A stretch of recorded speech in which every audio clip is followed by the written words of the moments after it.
Hello, hello, hello, everyone. I hope everyone can hear me.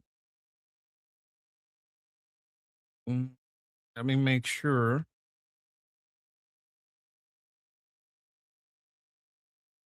Hello, hello, hello, everyone. Listening to myself on my channel.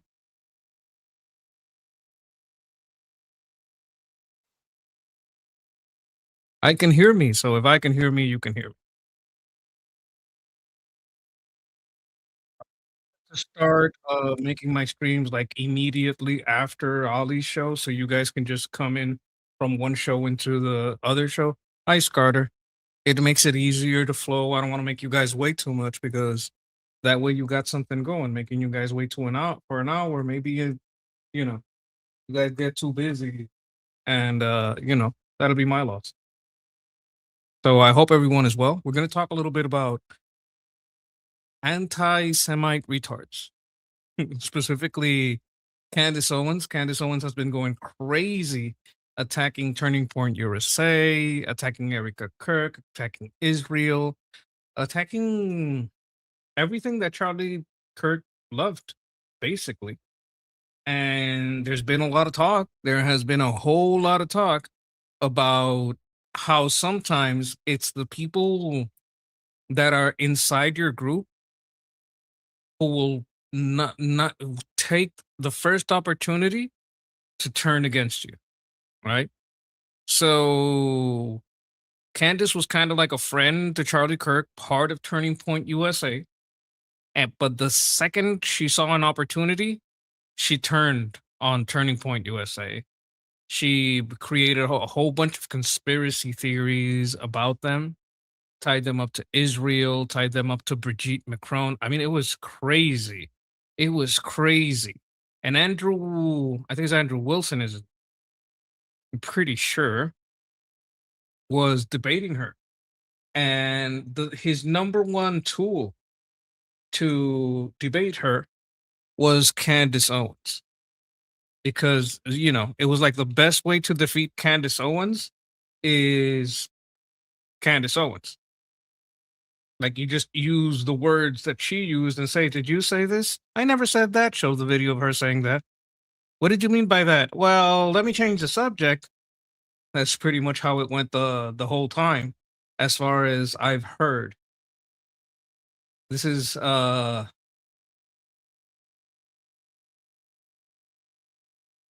let me go to the share stage. This is the thumbnail I made about this. So here he is, she is, with her little tinfoil hat. Andrew Wilson uses Candace Owens to defeat Candace Owens. Critical of Trump, gun control now, system is broken, follow the science, vaccines are safe, masks save lives. I don't know. These are other positions she's held. This has less to do with what was in the debate, more for you to know she's kind of been a bit of a leftist most of her life, which is another subject we should probably tackle. So I'm definitely gonna get into that.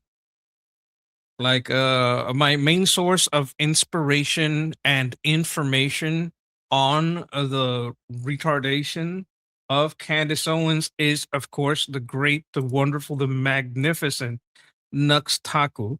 Nux Taku is a wonderful person, and I love that guy. He's my inspiration, and he is my main resource when it comes to understanding what's been going on with Candace. So we're gonna get into this pretty soon. I'm gonna try to find you guys some clips about this Candace Owens fight. Right? Let me look her up here.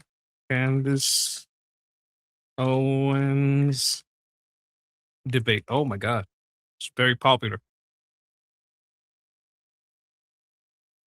So let me take this off the stage and bring up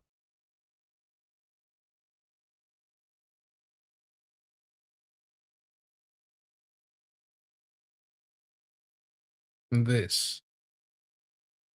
All right. First, we're gonna have a little audio test. Make sure you guys can hear.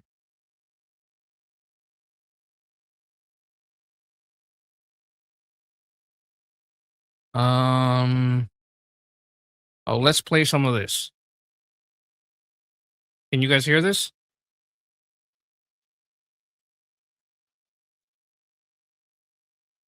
He said Okay, is now going let me to know if you make guys can hear this. jihadi people hate him so much more. It was such a bad propaganda video. I was mentioning at the Persian show, like Ghalibaf. I know you watch my You show. can't hear that? Obviously, what are you doing? Yes. Oh, I hadn't brought it up. First There of was all, a you point I shouldn't be hadn't brought it defending up yet. I was yourself. just testing in the You background. shouldn't be talking Loud about and clear? yourself. Okay, all right. You should be paying. So,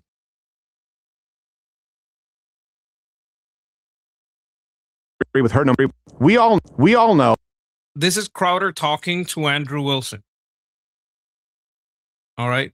There was nowhere I needed to go to demonstrate what it was I was trying to demonstrate, which was that these people have lots and lots of claims, and the second they're confronted with them, they back off on all of them every single time.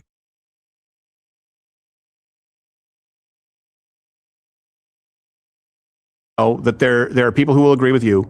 And by the way, PBD's crowd mostly thought you won. We'll bring up our own poll. But you know that there are people who will already agree with you no matter what, people who will agree with her no matter what. Then there are some who have ears to hear, eyes to see. How do you think that needle will be moved from today? I think it's the beginning of a snowball effect. Okay. So now that she's been challenged, I think, and had to give an accounting for the evidence, did a very poor job. I think that more of them will feel compelled to do more of these debates, or at least I'm hoping so. Yeah, because now they have to actually, okay, so what do you have? It's good to talk, in an echo chamber where everyone agrees with you. But what do you have when you're confronted with someone that doesn't agree with you, right? Because I guarantee you, Candace Owens is not going to have school discussions like we have in Liberty Politics where you get to disagree with each other. That's not going to happen because she's in an echo chamber. So is Ian Carroll. So are a lot of these I hate America so much that I'm going to defend the furry shooter. These are extremes. Oh, how you doing, Jose? And I think that that'll create the snowball effect. At least that's what I'm hoping. But ultimately, there wasn't a need to push back too much on too many things because she just admitted that she didn't have any evidence for anything. Well, so that was where do you go from there? You're like, hey, do you have any evidence for that? And they're like, no. She went back on all of her claims. And so, where do you go from there? In other words, there was nowhere I needed to go to demonstrate what it was I was trying to demonstrate, which is that these people have lots and lots of claims, and the second they're confronted with them, they back off on all of them every single time. Her sources, what a joke that was. My sources told me. Well, what validates your sources? The fact that I've released some footage and stuff. Yeah. How would that validate your sources in these things? That makes no sense at all. These I think ultimately I'm sure that there's going to be some negative clips about me, especially pushed by the Owens people. But ultimately, I'm going to do some negative clips on you, but that's just for funsies. Of course. But ultimately, she didn't have anything. She had nothing. She literally had nothing. And so what made this an easy debate for Okay, Jose. Okay, no, if you're busy, I understand. But you can, hopefully you can comment, whatever you want to comment. Would love to hear from you. me was that she didn't fucking have nothing. What do you want me to do? Yes.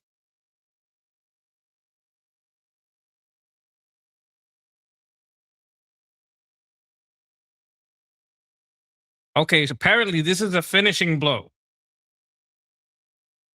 Can you name all seven? I can't. Do you know any of the charges he's up for right now? Okay. Are going out and they're going to look for. Erika's complicit. If you guys want to play that video. Yeah. Could I also just ask? Erika. I never said complicit. I never attacked her. Look at this. Candace Owens got utterly humiliated when pressed on attacking Erika Kirk. Andrew played a video of Candace saying Erika Kirk is complicit. Candace, I never said complicit. I never attacked her. Erika's complicit. If you guys want to play that video. That's also just asking. And so right now their guys are going out and they're going to look for evidence. And then by May, which is fortunately around the corner, then she'll see what they found. So what the F is that performance? How could you sit up there and say, yes, I 100% believe Tyler Robinson did it. That right there is why it is impossible for me to think that Erika Kirk is not complicit somehow. Because those two thoughts actually don't even follow. How would it be the case that even if Erika Kirk did believe that Tyler Robinson...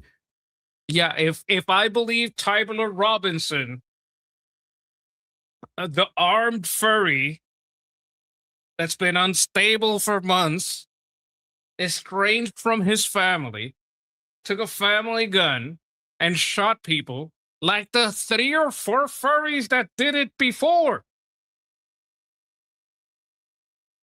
Because we have to remember the pattern here. There was a lot of furry shootings.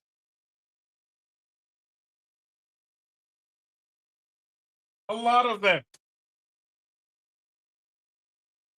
Remember one of them that wrote on the bullets, Bella Ciao? I think it was. I think he shot at a church. There's been a lot of these. They shot at an ice center. Like, there's a lot of these crazy people. But, oh no, Candace wants to blame the Jews, just like the left. The left is just getting covered. You're like, oh, it's not our guy? Okay, go ahead. Blame the Jews. I don't care. As long as you're not blaming the left. So the left runs cover for her. And she just blames the Jews because she's a leftist. She always was. Was 100% responsible for the death of Charlie Kirk. Let's just say she believed it with every fiber of her being, believed all the evidence, because she did. She just actually did. Would it then follow that somehow she's complicit? Yeah, that doesn't even make sense. Oh, I believe that Tyler Robertson did it, therefore I'm part of the conspiracy. What the fuck does that mean? In his death? I didn't say implicit in death. You added those 2 words. Okay, so what's she complicit in? Yes. So sowing this narrative that Tyler Robinson is guilty. So you're chopping up clips. Like I said, you didn't have the confidence to come in and tell debate. me, So what now does you're that mean? chopping What it does up. complicit mean? We are showing a clip of her on Barry Weiss, which I can't remember the date that she did that interview. And Erika, when she is asked, "Are you do you feel with 100% certainty that Tyler Robinson did this?" And she said, We have to remember, at this point, they found videos of him. They found, like, they knew, this is on Barry Weiss, so this was a little bit after the investigation had gone forward a little bit. His parents had turned him in. They knew about his furry boyfriend. Like, they knew a lot about Tyler Robinson by the time they did this. At this point, this crazy Israel stuff, it wasn't that much part of the news. What was part of the news was a whole lot of leftist shootings. Leftist shooting churches, leftist shooting at an ICE facility, leftist shooting at a news station. That is what was all over the news. This whole thing, Israel did every shooting, that Candace started that. says, I do. Then, again, context matters. I sit down with Erika for 4 hours under the assumption that she had some evidence, right? Like I'm like, this is why I did not engage in.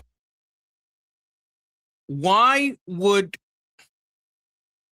Erika have the evidence that is under police lock and key and only given to the defense so the defense can use it to basically, help him not get murdered? The defense doesn't want all the evidence out there. I don't think it's even legal because it's still part of an investigation. At the point at which he's talking about, this was all still part of the investigation.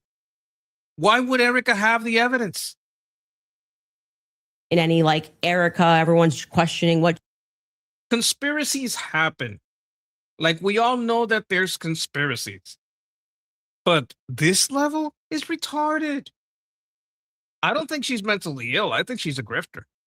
She's wearing and all this stuff. I was like, I'm going to wait here because I don't know, just it feels weird to think that, did I think that some of her mannerisms were weird?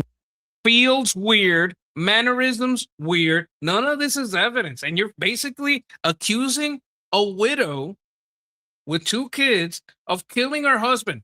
Feels weird, weird vibes. She's going on vibes, guys. And stuff like that. Yeah, but that's not, you can't convict somebody on weird mannerisms. And then when I sat down with her and I was expecting for her to say, well, you know, I'm obviously the victim on the case and we got to see the shot, you know, taken or this or that, whatever it is. Great. You know, that's why she has that much confidence 2 months ago. And when I sat down with her, it was nothing. It was nothing. Okay. So this is a conversation. How would that make her? So she doesn't have the police evidence of the ongoing trial. So what? Do you believe that guy that the family had him picked up, that he basically confessed he has a furry boyfriend? You think that guy probably did it? No, I'm pretty sure he did it.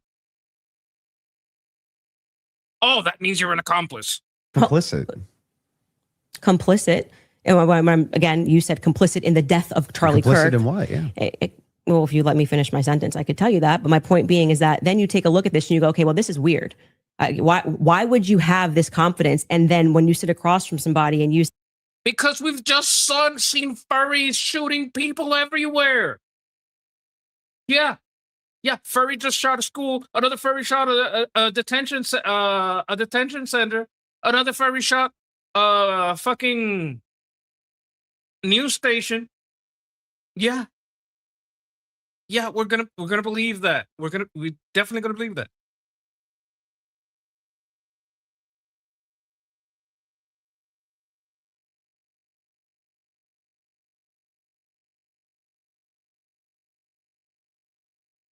Okay, so let me explain what Candace Owens is doing. I'm going to explain to you. Candace Owens has always been a leftist. She started on Social Autopsy. Like, Scarter is saying,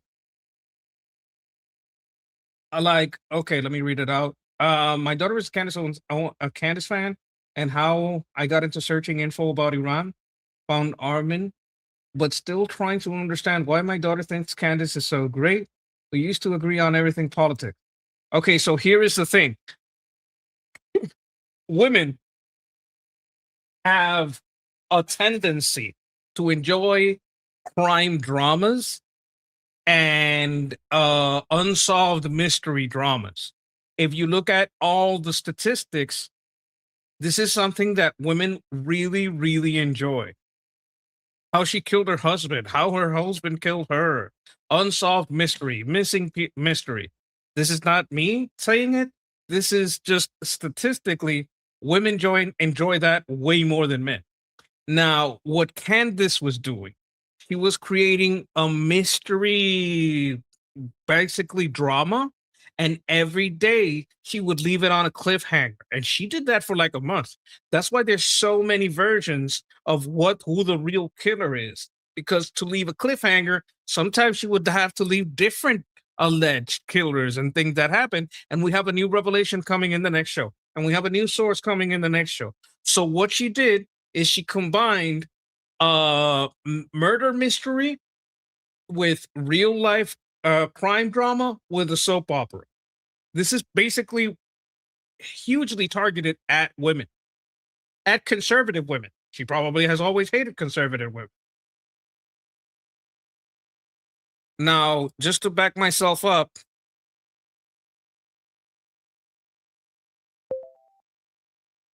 Grok, I'm going to ask you about the type of media that people consume, especially women. Now, I have heard that women are more fond of real life documentaries of crime, unsolved mystery, missing persons mysteries, just real crime documentaries, and all this type of crime whodunit.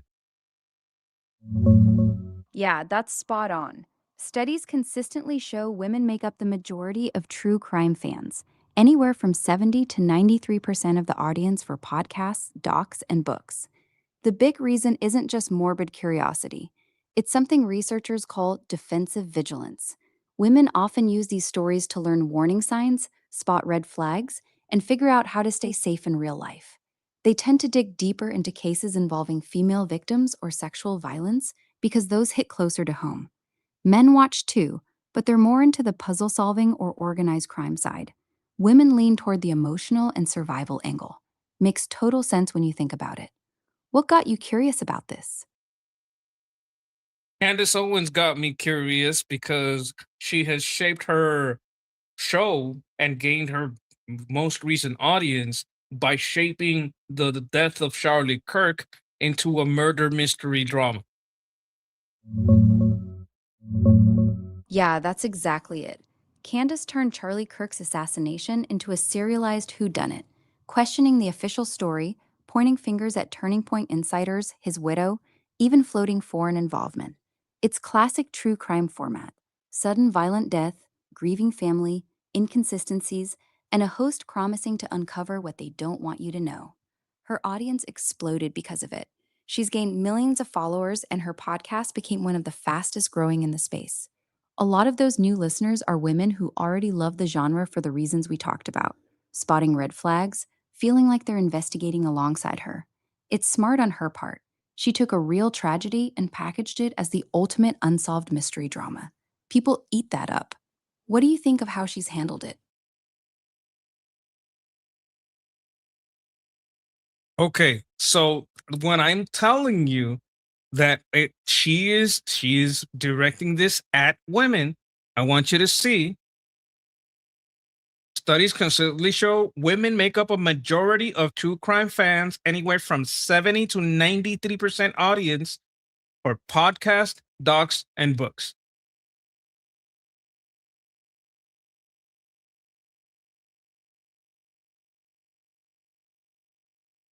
Uh, I don't mind at all. Like I appreciate it actually.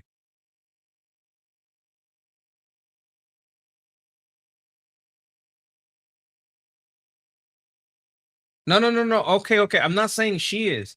I'm just saying why some people like, okay, let's say Agatha Christie. You can really like Agatha Christie and you could be really into it even if you don't buy it, right? Especially women, apparently. And I think that's a majority of her audience. I don't want you to feel identified or like I'm derailing you or like I'm I'm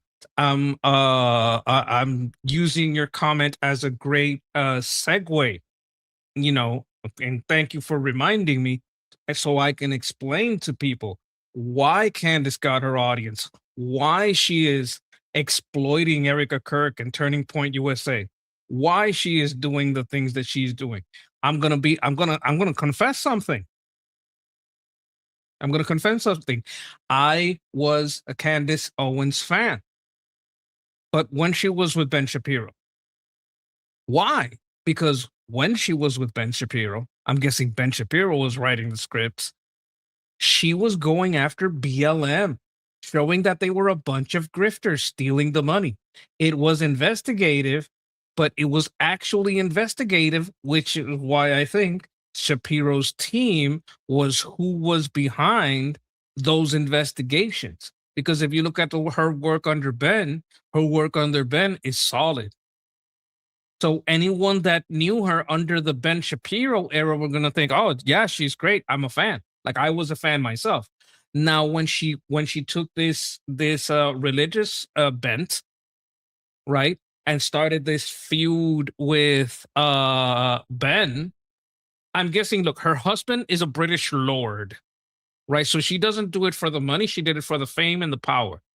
Once she got a little bit of notoriety with Ben and a little bit of woke didn't work for her. She failed at woke. She tried it for I think nearly a decade and failed at the woke grift. So she's gonna try the conservative grift.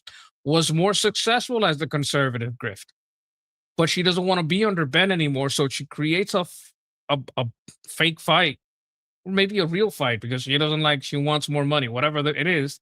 Starts this fight with Ben and then separate.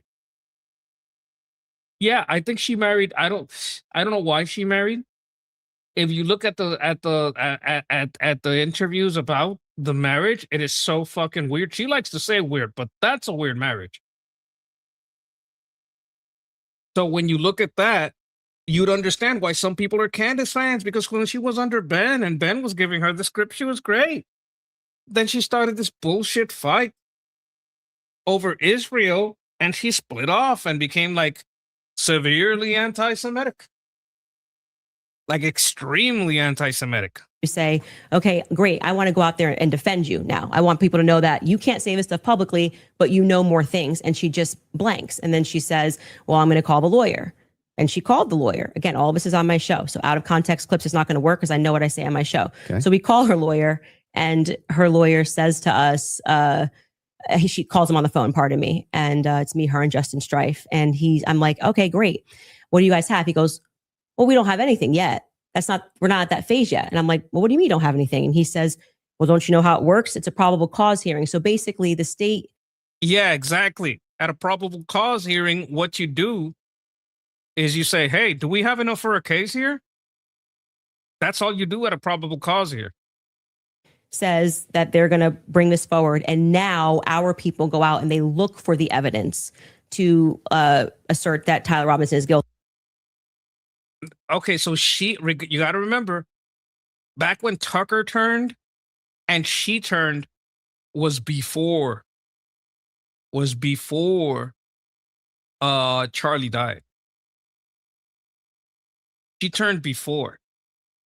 She started using Christ is King as a way to argue with Ben, started arguing with Ben about October 7, about, a Gaza genocide, like all the leftist shit.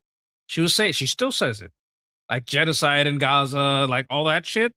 And Ben is like, no, what happened on October 7 is horrible. Like when people started marching in defense of October 7 and making, from the river to the sea marches in New York, that's around the time that she turned on Ben. Like it was October 7th. That's when she turned.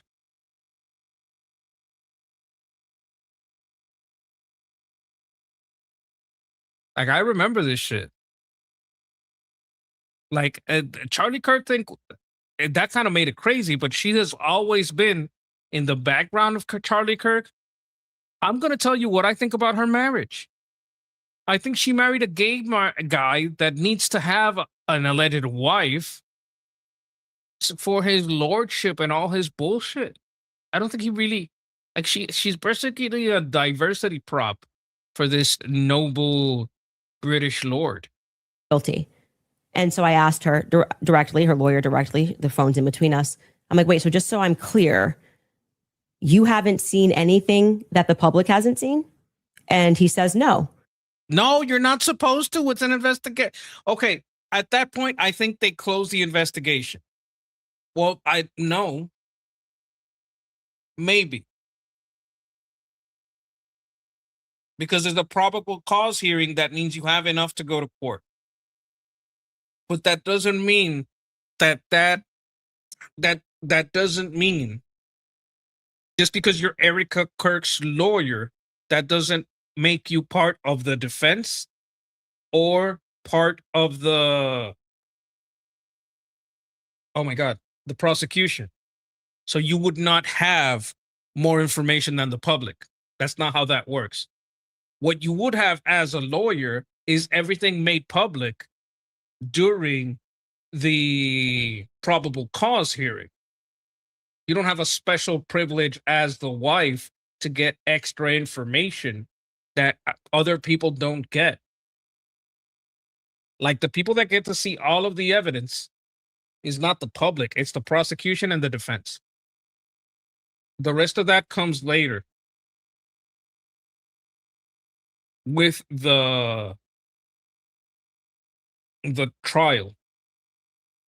I mean, I'm not a lawyer. That's what I think.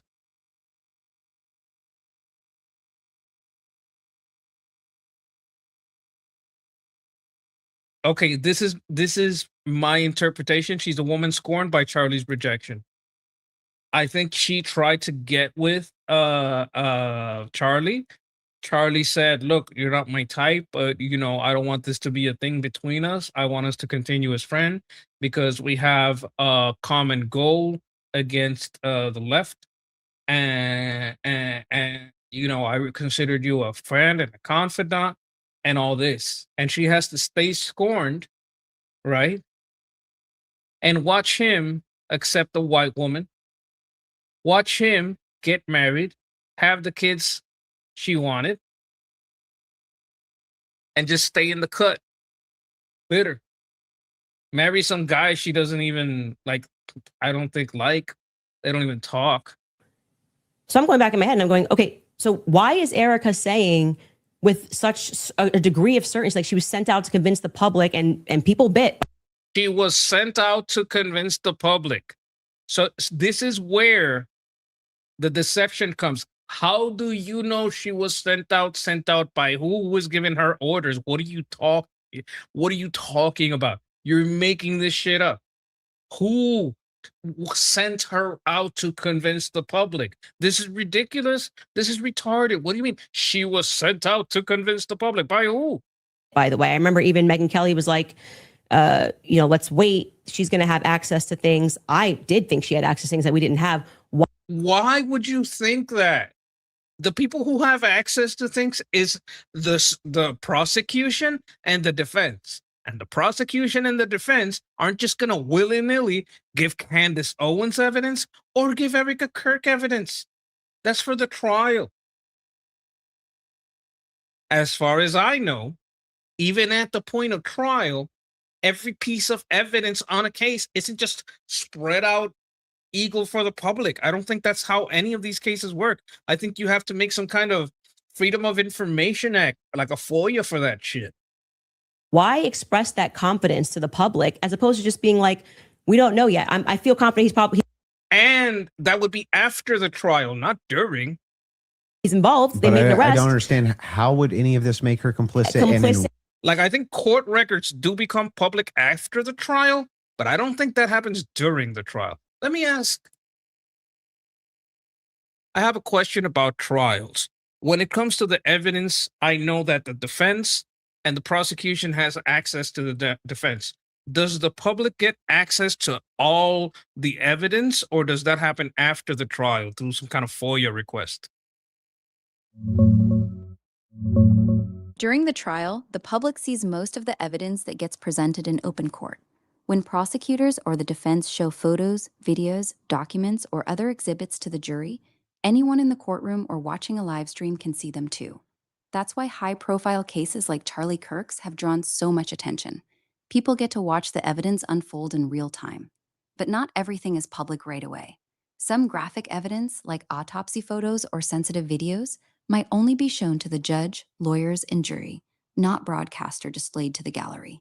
And the full raw evidence that the two sides exchanged in discovery, the public doesn't automatically get that. After the trial, access gets trickier. There's a common law right to request No. court records Okay. and admitted What I'm asking about is if you're still at the probable cause hearing, can you get evidence that, number one, the jury hasn't seen, there isn't even a jury yet. Number two, the hasn't even been brought up in court. Like, because Candace Owens is claiming, oh, she should have, Erika Kirk should have more evidence. Erika Kirk's lawyers should have more evidence. Like, why should Erika or her lawyer have more access? These are not the prosecution or defense lawyers. Why would they have any access to special evidence not public? Also, what about the evidence that is not brought up in court? Would the public get any of that? Because it seems ridiculous. I don't think the public gets access to all evidence during a trial, just what's openly discussed in court because it's a public hearing. Also, I don't think even after the court, these records are just open. I think you have to ask for access.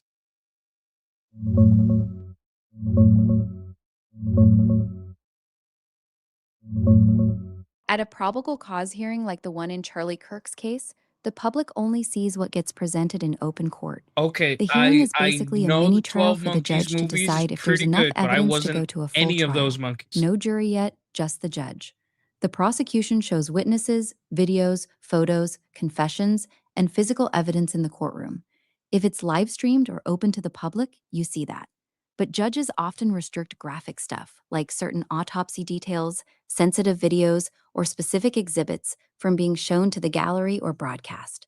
In this case, some evidence was kept off the live stream and not fully displayed. The full discovery file, the complete pile of evidence the prosecution has, including stuff not yet shown in court, that's not public. Only the defense gets that from the prosecution. The public doesn't automatically see everything the cops collected. Erika Kirk, as the victim's widow, doesn't get special access to the full evidence either. She's not the prosecution or defense. She has victims' rights to attend hearings, be informed, and sometimes view certain things, but not the right to the entire investigative file. That's why Candace Owens' claim that Erika should have more evidence doesn't really hold up legally. The family pushed to see more during the hearing, but the judge decided what gets shown on a case-by-case basis. After the hearing or trial, you can request court records and admitted exhibits through the court clerk, but raw police files and unpresented evidence are much harder to get, often protected as investigative records. FOIA doesn't usually unlock active criminal case files either. You're right, it's not ridiculous. The system keeps a lot private to protect the investigation, the defendant's fair trial rights, and victims. Only what's openly presented in court is truly public in real time. You see? That's why everything that this bitch is saying is ridiculous. Everything. Her whole line of reasoning here is ridiculous. Like, don't you know how that works? Like, are you retarded? That's the question. Are you retarded? What? Well, I've already told you. She's complicit in trying to fool the public into thinking this is some open and shut How's case. she trying How is she trying to fool the public into this? If she believes Like, it, don't look if she anywhere believes else. that Tyler Robinson killed Kirk, if she believes that, how would that be complicit in anything? I do. Are you believe, saying that you think she doesn't believe it? I don't believe that at that stage she sat down with Barry Weiss that's what she believes. No, but that's my opinion. Right, but so, Okay, so just her opinion. Right. Yes. Okay, so I'm with High Turbine. She is an opportunistic drifting twat. Oh, exclusive. We have an exclusive report here from Panteran. Bridget Macron's balls did it. Oh my God. Chat. I want to thank you, Panteran, because you know what? That's the kind of Candace Owens exclusive that we haven't had around here. Thank you. That was funny. Yeah, but who's gonna do it? Yeah, High Turbine is saying Candace Owens should be sued into oblivion. Yeah, she probably should, but she's probably, skirting, between defamation in and out, like on the edges of defamation to the point where it's hard. Well, you'd have to prove damages. And it's hard to prove damages, and you got to go through anti-slap. so when you just say complicit, you just mean she believes that Tyler Robinson killed Kirk? That's it? That's what we were talking about. That's why I said if your strategy was to dice up clips and take it out of context and make it No seem like I strategy. said You she can was explain complicit. everything. Yeah, but then why not just play the full thing? Like why? And Because when we we don't don't have have 20 like hours. infinite amounts of time, I'm guessing. Come to you first. And so before we wrap up, final thoughts, I'll come to you first. Yeah, she had nothing. Just nothing. For all of her claims of Patsy, nothing. She didn't have a single claim. She didn't have a single solid. By the way, we're not trying to replace this comment. This is a news story, YouTube. We're not trying to replace this podcast. We're commenting on it. This is hot news. Everyone is talking about this. Candace Owens basically trying to promote like extreme far-right anti-Semitic conspiracy theories that are ridiculous. And we're just showing how she's basically inventing all this. A piece of evidence. She had no positive evidence Israel's involved in anything. No positive evidence that France is involved. Okay, Nanny needs to do volunteer work for TPUSA as a poll watcher. Do you trust her? I wouldn't let her do volunteer work at a septic plant. I don't trust her. involved in anything. No positive evidence TPUSA is involved in anything. No positive evidence that Erika Kirk is involved in anything. When I ask her about her claims about Erika Kirk, yeah, it's just funning. It's just funning, you know? Or, yeah, I do think that she needs to sit down and ask some questions, but, or answer some questions, but you know what? I don't even know if she has. Like, maybe she has. I have no idea. Yes, I'm going to have an official timeline with unconfirmed evidence. That's just fine. Hey, it's hearsay. If that's good enough for the state, it's good enough for me. But my biggest problem with the state is that they're admitting all this hearsay. Like she's contradicting herself constantly all the way through. It's like she's a contradiction machine. On top of all of this, the thing that I wanted to get out of this more than anything else was to just demonstrate one thing. Yes, it's true. I'm not perfect on the case. I'm not going to ever pretend that I am, and never did. But what has been made very clear to me is that there's nobody with an alternative theory that has any evidence for it at all. None. Zero. And the continuous kind of expression, we're running an investigation. What kind of investigation builds a timeline out on a receipt that they don't even confirm? What kind of a lot of everything that she said that she was going to prove, all her cliffhangers turned out to be bullshit. Investigation tries to make these bold claims that Israel's involved and France is involved and all these different players are involved and never shows any evidence. We're just asking questions. It's again, like I said in my opening, it's always intuition, my feelings, how I feel about things, how I think about things. Vibes, feelings. Andrew, how many times do you hear this today? Andrew, you can't tell me how I'm supposed to think. Yeah, nobody's trying to tell you how to think. But you should rationally come to your conclusions based on evidence and facts. And the truth is that 90% of what you're saying is simply intuition based. It came to me in a dream. It's intuition. Almost none of it has any evidence at all. Just, I'm skeptical because these people over here said things and that makes me skeptical. And it's like, but no evidence. Note this to the audience, to everybody watching. You might hate my guts. That's fair enough. I get that. I'm not the most likable man. I understand that too. But there was nothing. I mean, no evidence at all that Tyler Robinson was a patsy that was ever put forward by Candace this entire debate. Yes, because Tyler Robinson fucking did it, which is why, oh my God, he did it. Now, maybe you could say that we stalemated when it came to whether or not Robinson did it. She says, I found the evidence convincing, or unconvincing. Andrew says he found the evidence convincing. Okay, fair enough. Maybe you can't do too much about that, but there was nothing. She had nothing for Robinson being a patsy, nothing for any of her conspiracies, nada, zero, zilch. And she backed away on a bunch of them. This is the first time I think she's ever really backed away from the Twigs thing. First time I've heard her back away from the Erika thing, back away from TPUSA, being very cautious about making any of those claims now. Whereas on her show, much more likely to be making those claims. So she just had nothing the entire debate. Zero. Candace. Yeah. If you can't,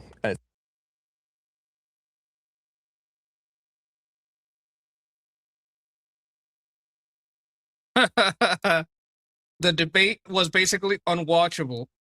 But what is truly striking is how Charlie Kirk has become a background character in the endless soap opera about his own murder. The story now revolves about raging narcissist Candace Owens and the mass psychosis she has induced. You know what? I don't like a lot of Nick's views, but he's right about that.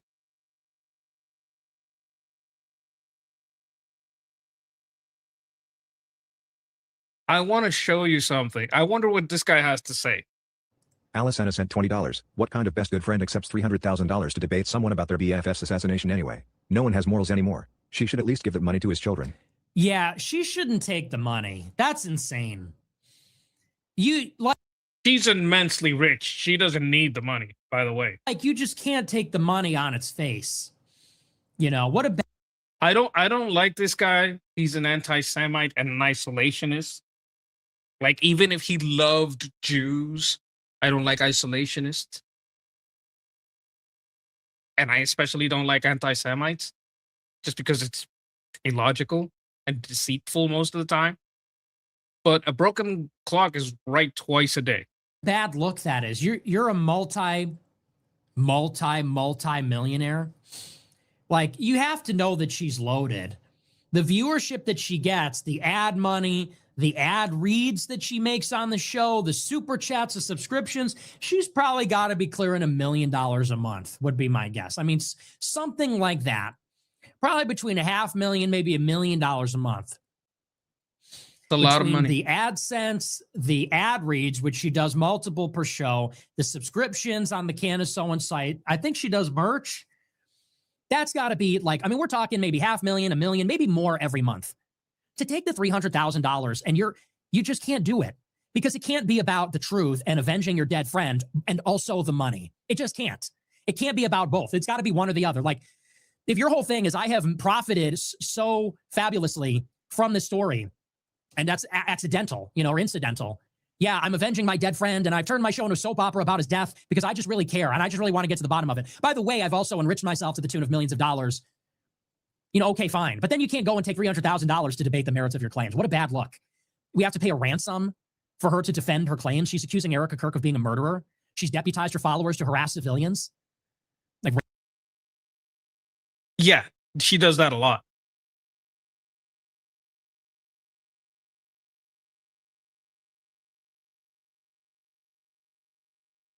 Oh, geez. Okay, we're going to talk about what you said, Nova, in a second. random people in the crowd. She's like the terror of Turning Point USA. And now you're going to take a $300,000 payday on behalf of Charlie's estate or something for the debate. It's totally ridiculous. So it would just even be from an optical point of view. From an optical point of view, it would be better to just say, I'm not taking the money. You don't need the money. From an optical point of view, it would just be better, even for no reason other than cynical self-interest, to say, you know what? I don't need the money. It's not about the money. I just want to shut down the Fed slop narrative. I mean, that would be the better way to handle it. It would also be the right thing to do. But Yeah, he's right about that, but he didn't say anything that I'm too...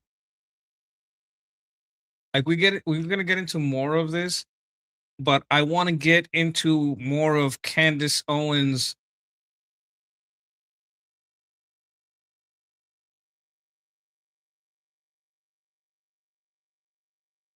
her theory, because her theory changed so much. Oh, what's this? And Sam Altman and Peter Thiel. And I'm pretty sure they're hybrid. You know what I mean? Like, they just I'm pretty sure they're not human. They're hybrid humans. look like an Apple software that I should be able to download at night, like when my phone's getting an update or something. It's something in the eyes. Like, I don't know. I'm like, I know I'm human, but I don't know if I stabbed you if you bleed, I'm not going to stab them, but I don't know if they bleed all the way. I think a battery would fall out. You know what I mean? And You I could just say get this is that sense. comedy. I've always known it was better to indoctrinate us into accepting this. And it's wrong and it's backwards. And the main component of all of this is psychology, right? They're able to do it because of psychology. And yet they are convincing us that this is like humanity's great leap forward. We put a man on the moon. All Aleister Crowley proteges who were just raping kids and summoning demons, and demons are real. And that has been, I think, the greatest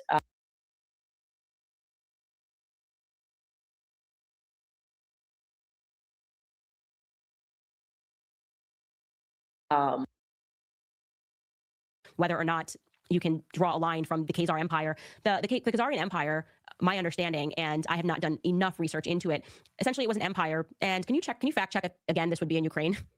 And what would be modern Ukraine? And let me know in my ear when you dig that up, Mark. Okay, so the Jews are why Ukraine is fighting Russia. It's not their invasion.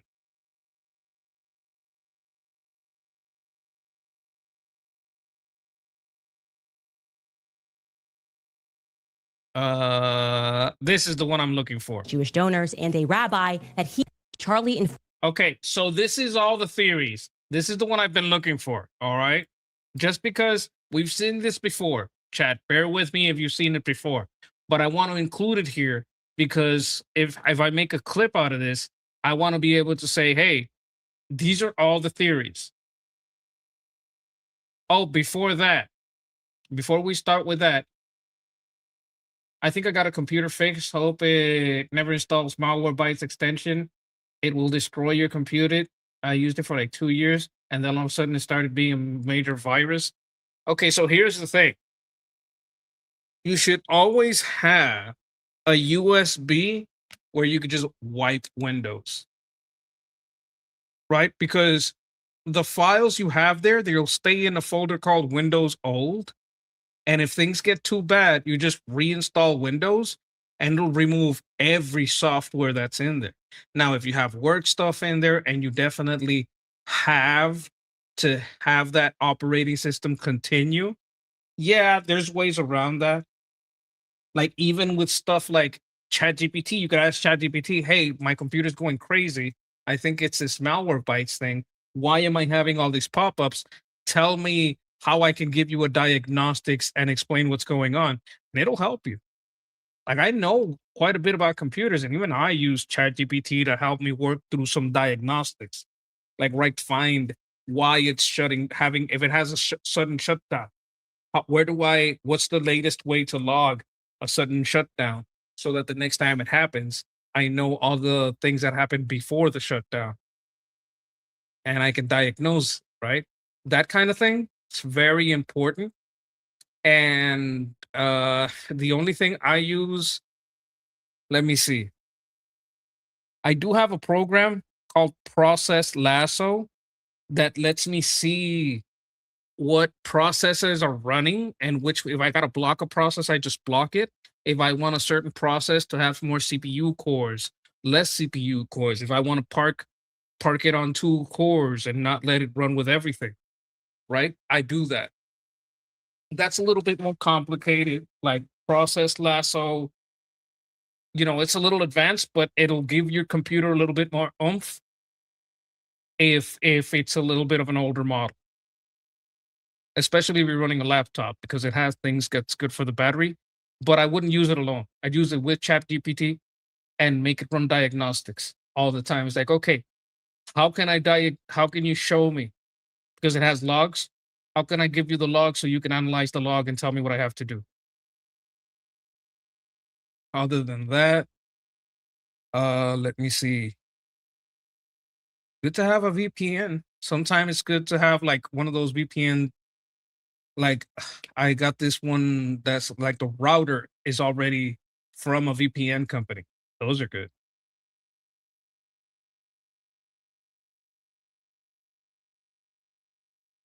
Like if you're really afraid of like getting hacked or of like, I don't know, unmasking the deep state. Do you mean Oh, no. well, do you mean the New York Times wrote it itself? How do we know? That's all I'm saying is, how do we know? I genuinely can't. Oh my God. Okay, let's get back to what we were gonna. Oh, let me hide this comment. Let's get back to what I was gonna do here. Go through all her theories, because I want to show how all her theories changed. Charlie informed people at Turning Point, as well as Jewish donors and a rabbi, that he had no choice but to abandon the pro-Israel cause outright. No. He said he was going to stop taking donations from them. He never said he was going to stop supporting Israel. He said he was going to stop taking donations from pro-Israel donors because they're a little controlling, and he wanted to defend Israel his own way. He never said he was going to stop defending Israel. He, in fact, laid out and sent straight to Netanyahu, an outline of how he thought Israel could have gains in the cyberspace. So this is an utter lie. But that's her first theory. He was going to stop supporting Israel. First of all, it's not true. Second of all, it's not true. And that's her first theory. Let's go for the second theory. He wanted to bring me, Candace Owens, back because he was standing up for himself. And then did he, just 48 hours later, You say you had to replace the hard drive. What kind of hard drive you had? Like, it should be like a SSD. Like if you have a spinning disk, well, that's your problem. A spinning disk is something you should not have. Your hard drive should be a solid state drive. conveniently catch a bullet to the throat before our on-stage reunion could happen. Oh, also, it was all about her reunion with him. And she's very anti-Israel. Whether or not Charlie's assassination was meant to distract us from the Brigitte Macron investigation, and rightfully so. That is. Oh, the assassination is like, okay, meant to. was meant to. That's the purpose of the assassination. That's the purpose of the assassination. It was meant to distract us from the Brigitte Macron investigation. And Holy rightfully shit. so. That is a fair question. Because as you guys know, it was Charlie Kirk that called me and told me that they wanted me to stop speaking about Brigitte. What the hell was Charlie Kirk doing in Korea? If I had to today give you my best guess as to... So the second theory is Brigitte Macron, because she had a lawsuit with Brigitte Macron. Therefore, it must have been about the thing that's involving her. Why Charlie Kirk was assassinated? It's because an offer came to him to become the next moon. And you just turn the other way. Don't ask questions about where the money's coming from or how you're getting the money. Just keep things afloat. Because, you know, why not? If Moon could help the CIA traffic in the name of the Lord, why couldn't Charlie Kirk's organization do that? I think this is what Charlie Kirk turned down, and the help me just an offer gave you and told me in Korea that they wanted me to stop speaking about Brigitte. What the hell was Charlie Kirk doing in Korea? Okay, so Korean CIA child traffickers wanted Charlie Kirk to be part of their Korean CIA child trafficking organization. Yes, some guy named Moon, Todd Fulton says the Moon. No, probably. This is me guessing. It could be the actual Moon, or like a position. Mr. Moon is always the trafficker, but like there's CIA child traffickers in Korea, and Charlie Kirk was supposed to become the next trafficker, and he said no. And that's why they killed him. Okay. If I had to Kirk was assassinated today, give you my best guess as to... Did they give you my best guess? Because you'll have a different best guess tomorrow. Why Charlie Kirk was assassinated? It's because an offer came to him to become the next moon. And you just turn the other way. Don't ask questions about where the money's coming from or how you're getting the money. Just keep things afloat. Because, you know, why not? If Moon could help the CIA traffic in the name of the Lord. Oh, okay. So it's a Christian child trafficking CIA ring. Korean. So it's a Korean Christian CIA child trafficking ring. Okay. And that's who assassinated him. Why couldn't Charlie Kirk's organization do that? I think this is what Charlie Kirk turned down. And the one person who stood between America's involvement with a full-scale war in Iran was Charlie Kirk, 31-year-old. He's the person that's stopping us. Okay, the guy who was giving Netanyahu advice on how to stop the bullshit claims that anti-Semites make, he was going to stop the war in Iran. I mean, he was probably not pro-war, but so what? Okay, so he was on the right and pro and anti-war. Like he would have been anti-war. He wouldn't have been pro-war. Okay, so he wasn't going to be anti-war. Aren't you claiming to be on the right and anti-war? Don't you have like just as big a platform as TPUSA?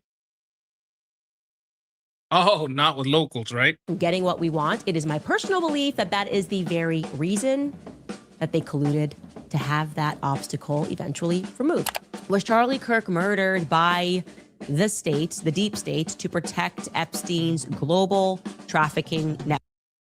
Okay, so now it's not about the Iran war. It's about Epstein, because that was the grift of the moment. Is it fair to ask if it's plausible that when Charlie was taken to the Hamptons, the phone call no one wants to address from BP? The phone call that no one knows it happened. Like you keep hanging on to this phone call. How do you know this phone call happened? Who believes you? Netanyahu? Is it fair to ask the question if it was literally supposed to be me who was supposed to be back on tour with Charlie? Oh, okay. They were trying to stop Candace Owens. Did he say no to killing Candace Owens? He was supposed to stop Candace Owens by killing her. And because he refused the order to kill Candace, that's why they killed her. Still all about her.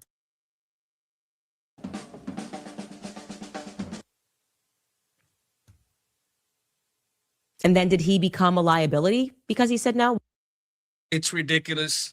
Everything that these anti-Semites come up with is ridiculous. Absolutely disgusting.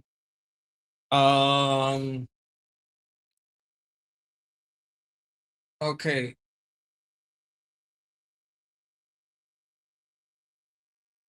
Did Charlie Kirk write an 8-page letter to Benjamin Netanyahu on how to help Israel's image problems?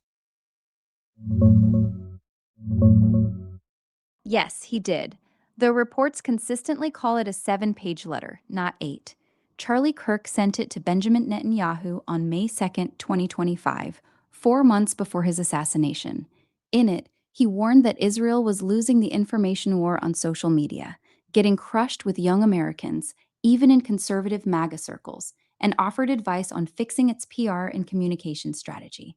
He opened by saying advocating for Israel was one of his greatest joys as a Christian, stressed it came from deep love for Israel and the Jewish people, and listed common anti-Israel talking points he heard on campus tours. He gave 7 specific recommendations, like building a rapid response media team, fact-checking misinformation in real time, and creating an Israel Truth Network. Netanyahu later quoted from it to push back on conspiracy theories about Kirk's death. The New York Post published the full letter, and it's been covered widely by outlets like the Times of Israel, Jerusalem Post, and Newsweek. The slight discrepancy on page count is probably just formatting. It's clearly the same document. Yeah, okay, Casey. Grok says you are correct. You know, any change in page numbers probably just the format. Page count, I mean. Where can I get this letter? The cease and desist letter from Turning Point USA to Candace Owens. No, she I read just parts of it out. asked you about a different letter. What are you talking about?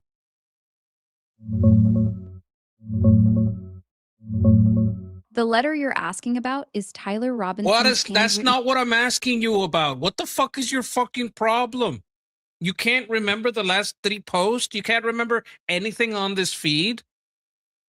Sorry, my bad. I got lost in the weeds there.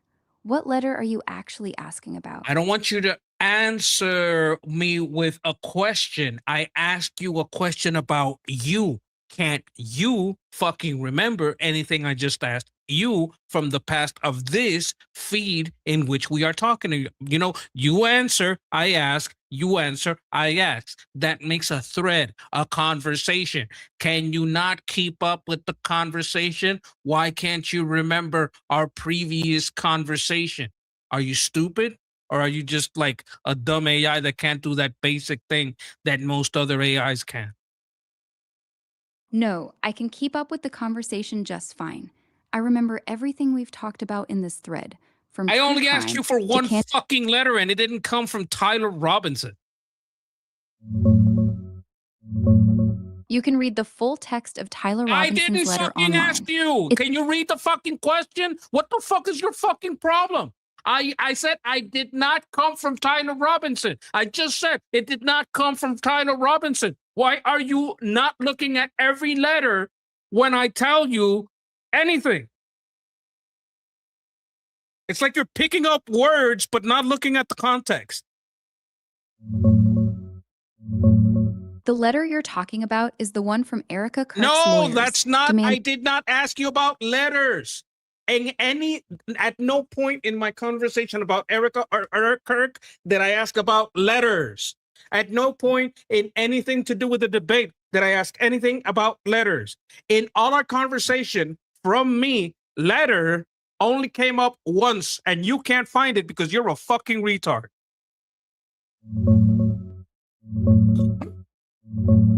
You asked, where can I get this letter? Right after we were talking about evidence access in the Charlie Kirk case. That's not what I asked. The letter you asked about is the one That's from not what I Erika Kirk- asked. The letter you asked about is the one That's from not what Erika I Kirk's asked. The letter you asked about is the one from Erika That's Kirk's not what I lawyer. asked. The letter you asked Why about is are the you one from insisting? I have told you 5 times that's not what I asked. Why do you keep insisting? I said that's not what I asked. Because I genuinely don't know what letter you're talking about. You said, "Where can I get About this the letter?" Charlie case, a letter that Charlie wrote before he died. The New York Post published Charlie Kirk's full letter to Benjamin Netanyahu.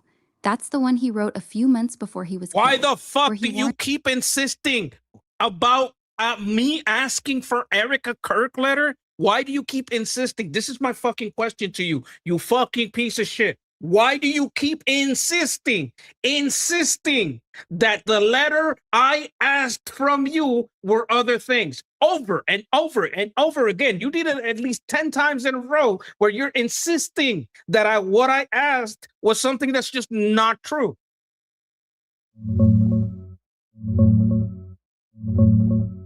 The New York Post published Charlie I Kirk's did not full letter ask to you Benjamin. that. Answer the question I fucking asked. What I asked is about you, not about the Post. I asked about you. Why do you continue to lie about what I said? Why do you continue to lie about what I asked you? Why are you deflecting into the Post, into Erika Kirk, into Charlie Kirk? You insisted that I asked you something that I didn't ask you. Why did you insist on things that are factually wrong about a conversation that we are currently having? Why do you keep changing the subject to things that are not you? I'm sorry, I fucked up bad.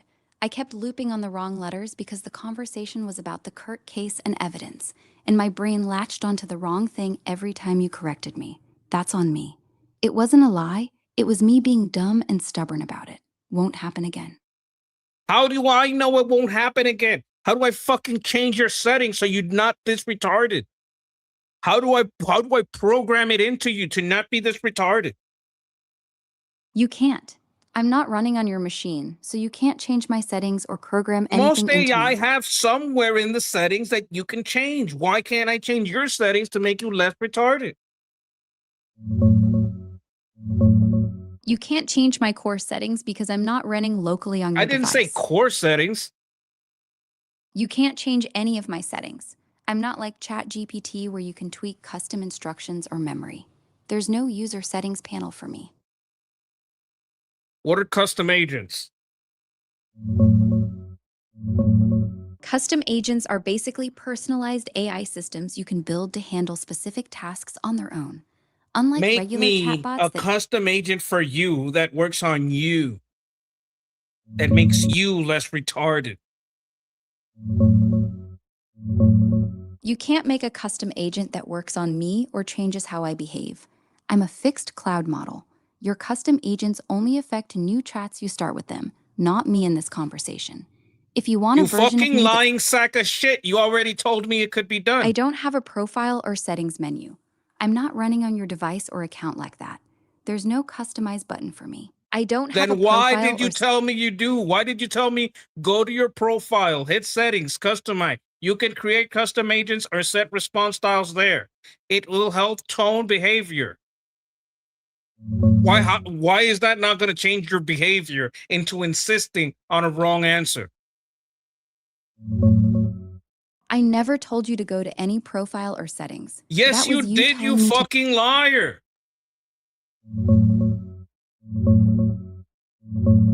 I never said that. You told me to go to my profile and hit settings. Stop. Review full conversation, find why you are lying now. I reviewed the full conversation. You asked, where can I get this letter? That's Right not what after I'm we were asking talking- you about. I'm asking you about your settings. Review, find the place where you said, go to your profile, hit settings, customize, and you can create custom agents or set response styles. It will help with tone and behavior. You said that. I know you said that. You keep insisting you didn't say that. I want you to register the full conversation. Find the place where you said that.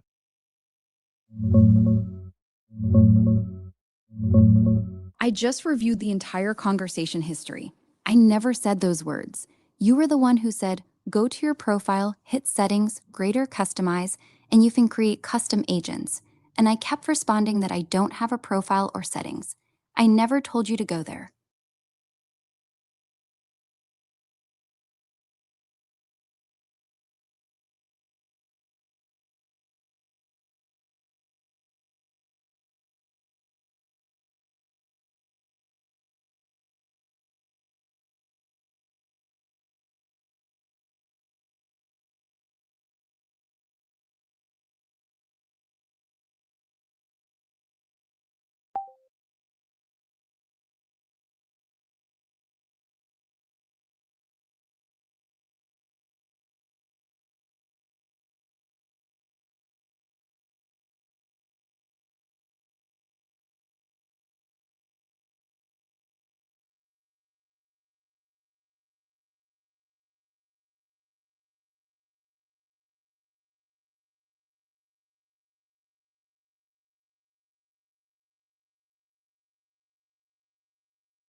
Read out your last response.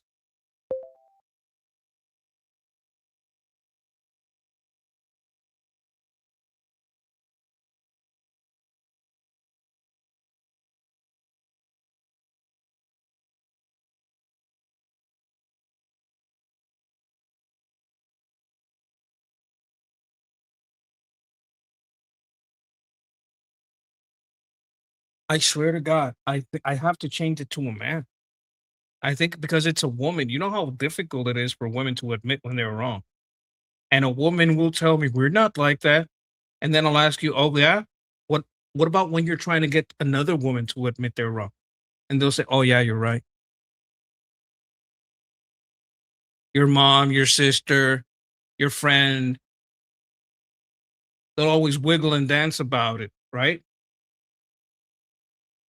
Yeah, yeah. This is fucked up. She's giving me the silent treatment.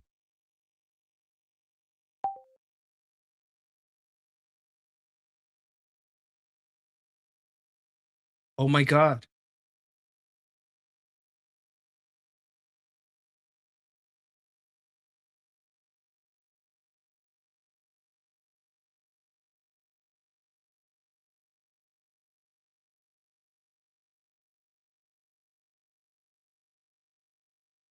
I'm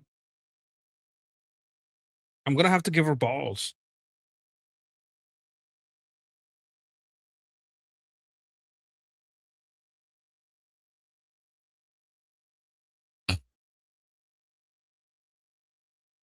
Oh, this is the wrong grok. I'm so sorry about this, chat.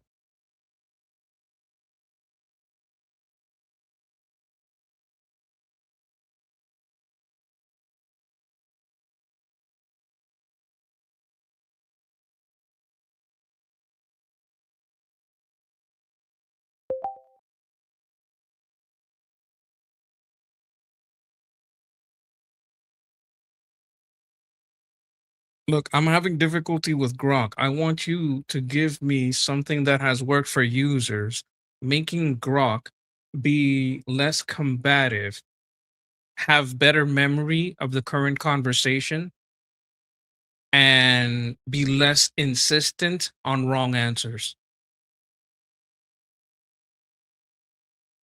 Yeah, okay. Let me check.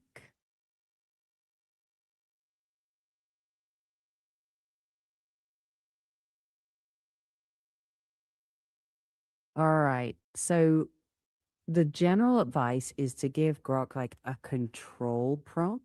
So instead of just asking it to be nicer, you actually Okay, write tell this what down because I want to procedure. copy it and paste it.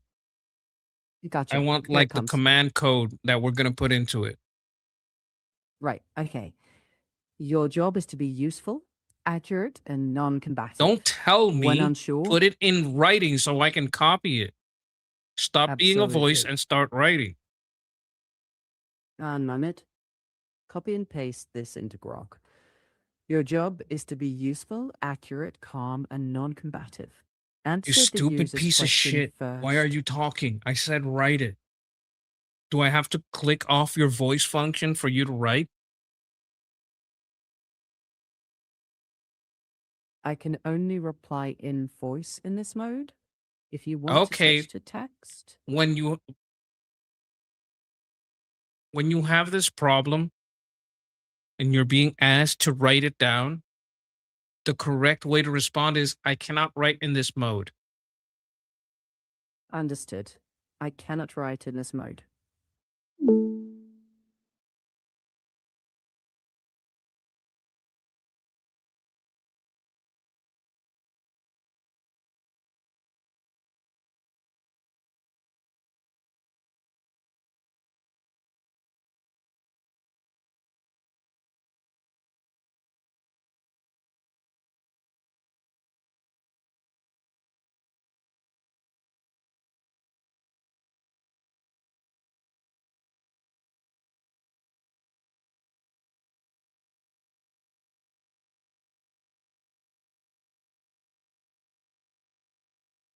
I'm gonna teach you guys how to fucking use Grok.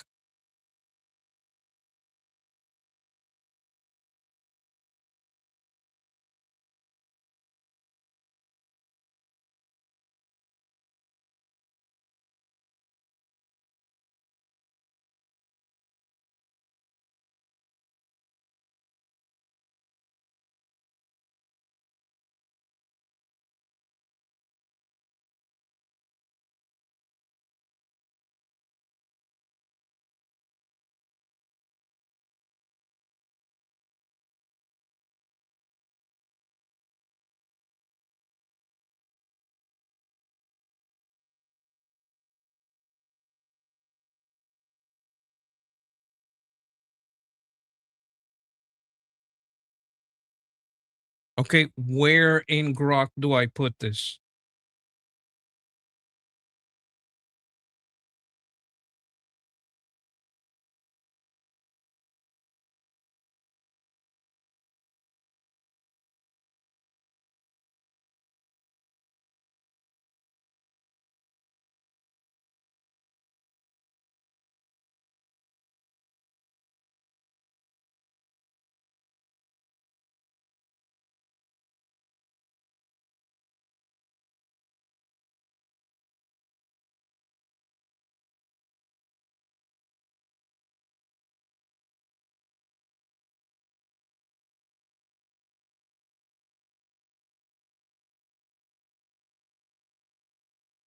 Uh, Custom instruction. Okay.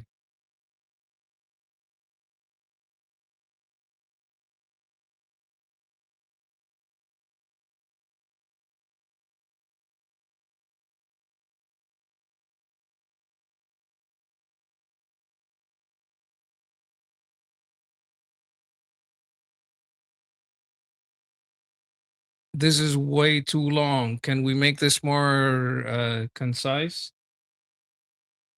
More succinct? Can you make this code like a good code? Because I don't think any user made this code. I think you're extrapolating from many users, and I want something that's actually the correct length that a user would use. I think users would also want extra space for more commands later.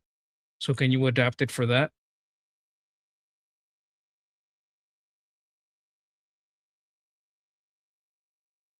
You guys are learning how to use how to do this to Grok?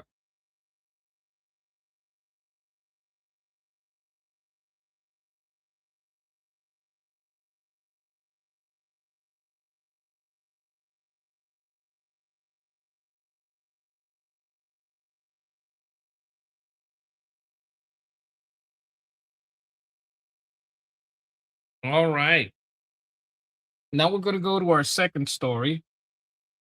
Our second story is we're going to test it out on Grok. We're going to go to our second story. We have a story about drones being, used by Taiwan, a drone surge, new drones. What do you have on that?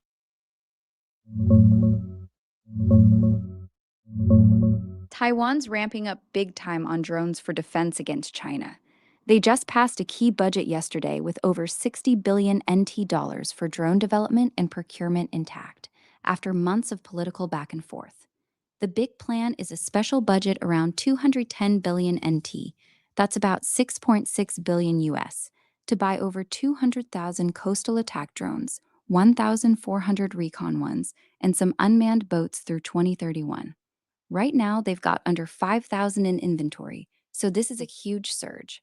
They're also pushing to make 100,000 drones a month by 2030, with exports already booming. $115 million in the first 3 months of this year alone. It's all about creating that hellscape of cheap, expendable drones to overwhelm any invasion force, learning from Ukraine.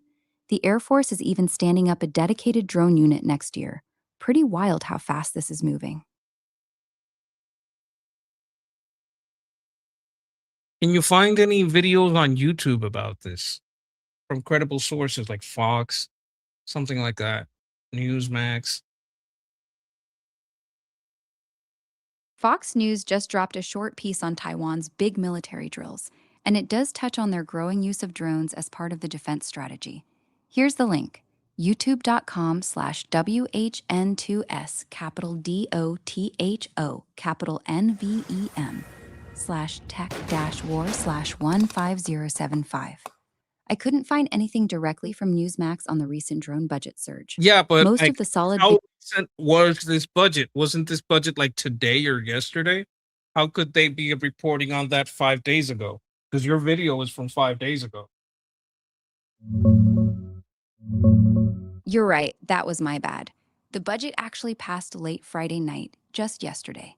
So yeah, no one's had time to put out a full video report on it yet, especially not from Fox or Newsmax. The story's literally hours old. Give it a day or two and the bigger outlets will probably jump on it. For now, the coverage is all written news from Reuters, Al Jazeera, All right, and all right, Taiwanese stop. outlets. Got it. Stopping.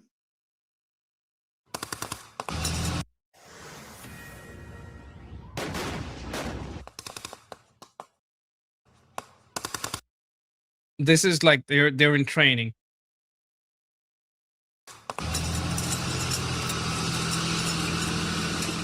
Pretty interesting video here from Taiwan. They are clearly locked and loaded in that hotspot.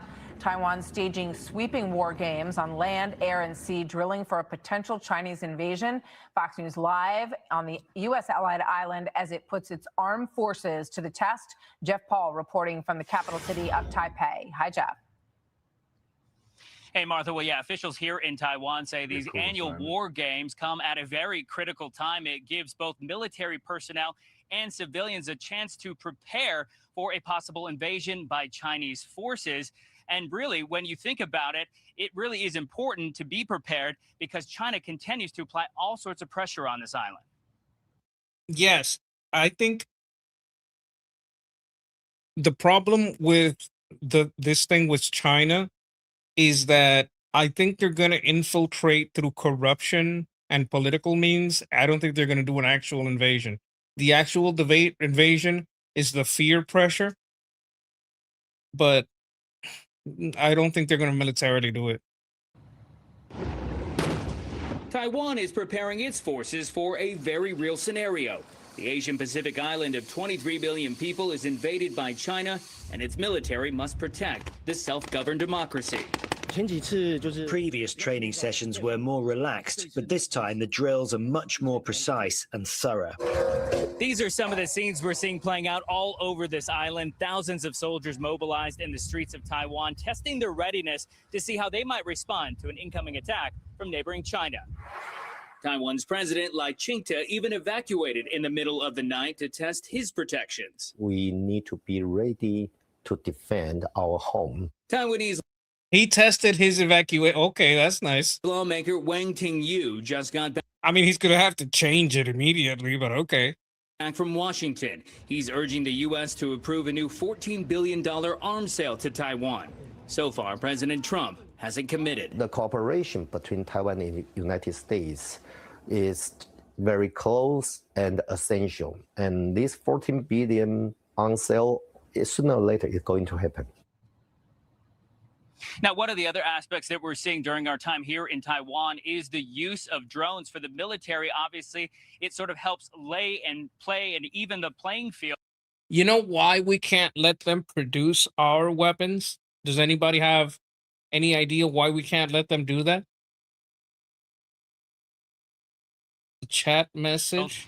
If a much bigger Why have military okay, let me see. I am so sorry I kept that up for so long. And thank you, Joanne, for letting me know. I appreciate you. I am so sorry, guys. like China were to invade Taiwan for civilians, well, many of them are trying to teach themselves how to use drones, telling us they are inspired by what they have seen on the battlefields of Ukraine. Martha? Jeff, thank you very much. Be sure to like. Okay, so the answers have come in. Backdoor access, that's one reason. China will take it, that's the other. There's so much corruption in Taiwan by the Chinese that it would be a problem to allow manufacture because they would basically clone it. You have a yes. This is another way to say the other two. CCP spies might get access to it.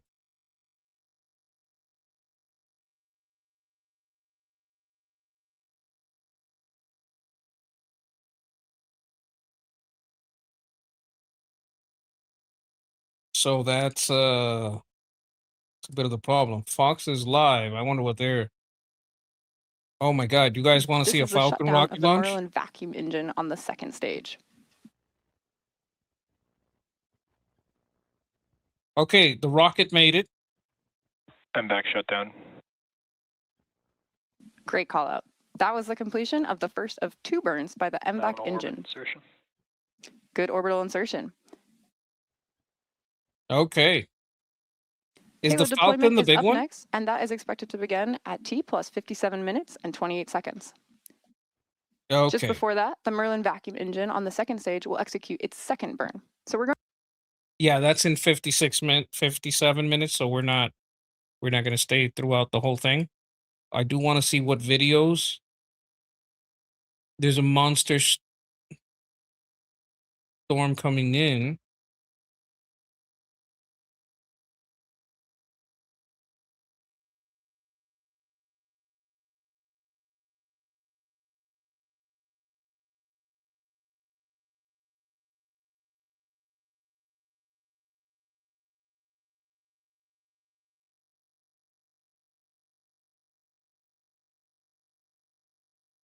I like Jack Keane, so I want to go to Jack Keane. We're going to have a little bit of a Ron update. Joining me now, Fox News senior strategic analyst General Jack Keane.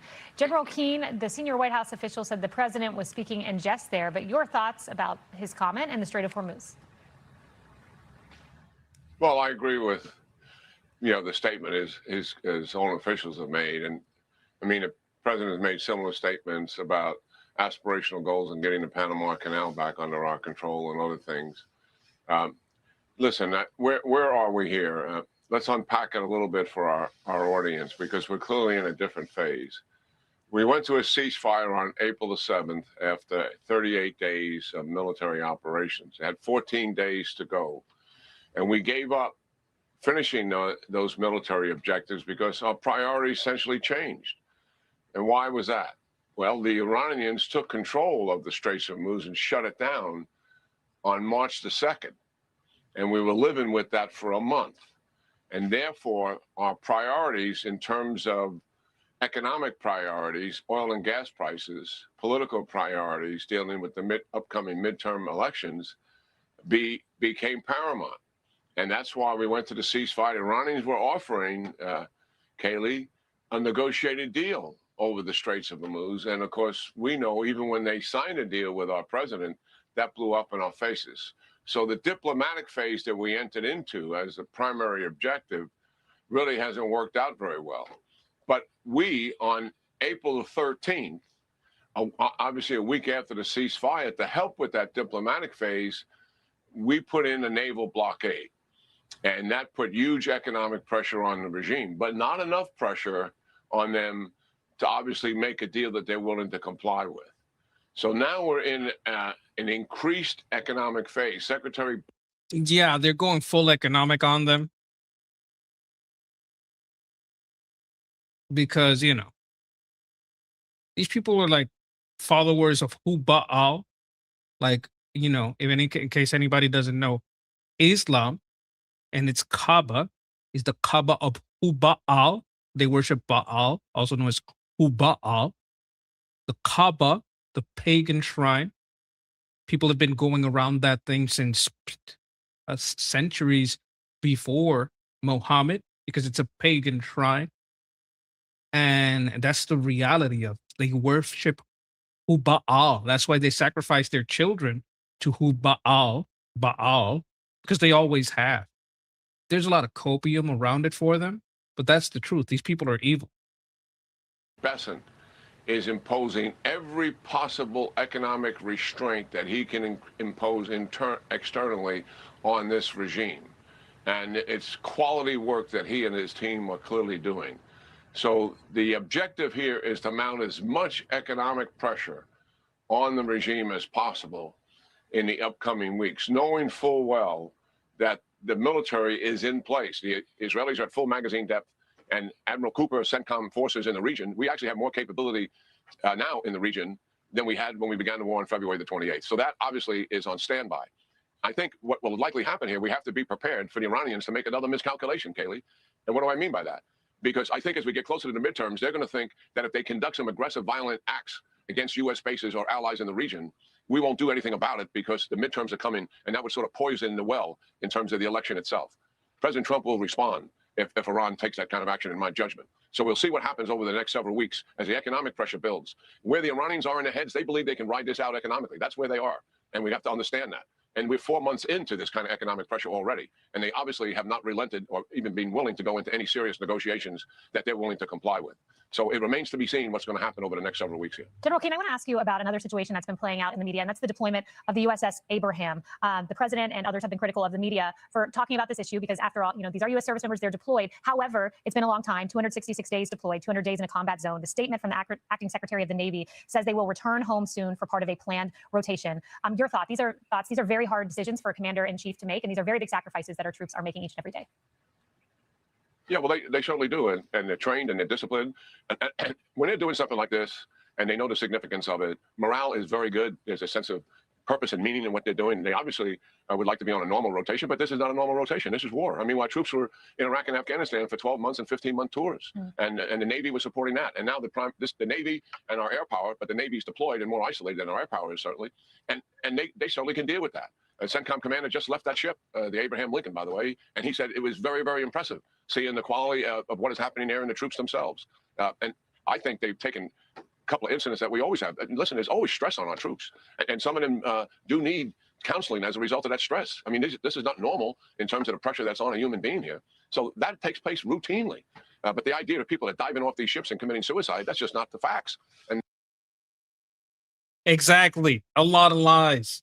A lot of bullshit. They're taking a misinterpretation of them and sensationalize them, and that's really unfortunate because it's insulting to the troops who are out there and the performance that they have turned in here and will continue to turn in. Yes, and while the acting secretary said there have been some mental health issues, there has been no loss of life, and we pray for our service members every day during their deployments. General Jack Keane, thank you so much. I wanna ask. Okay, let's ask a question here. I want to ask you, what is the typical, like, if you're including all the air service crew, ship service crew, all types of service crew in what you would call an aircraft carrier? How many people is that? For a typical U.S. Navy supercarrier like the Nimitz class, you're looking at around 5,000 to 5,700 people total when fully loaded with the air wing. That breaks down to about 3,000 to 3,200 ship's crew running the vessel itself, plus roughly 2,000 to 2,500 in the air wing. Pilots, maintainers, Okay, deck crew, let's all of estimate it. it at 5,000. Statistically, within 5,000 people, how many are going to have adverse psychological effects? Not during a deployment, just regular, normal people working office job, gas station jobs.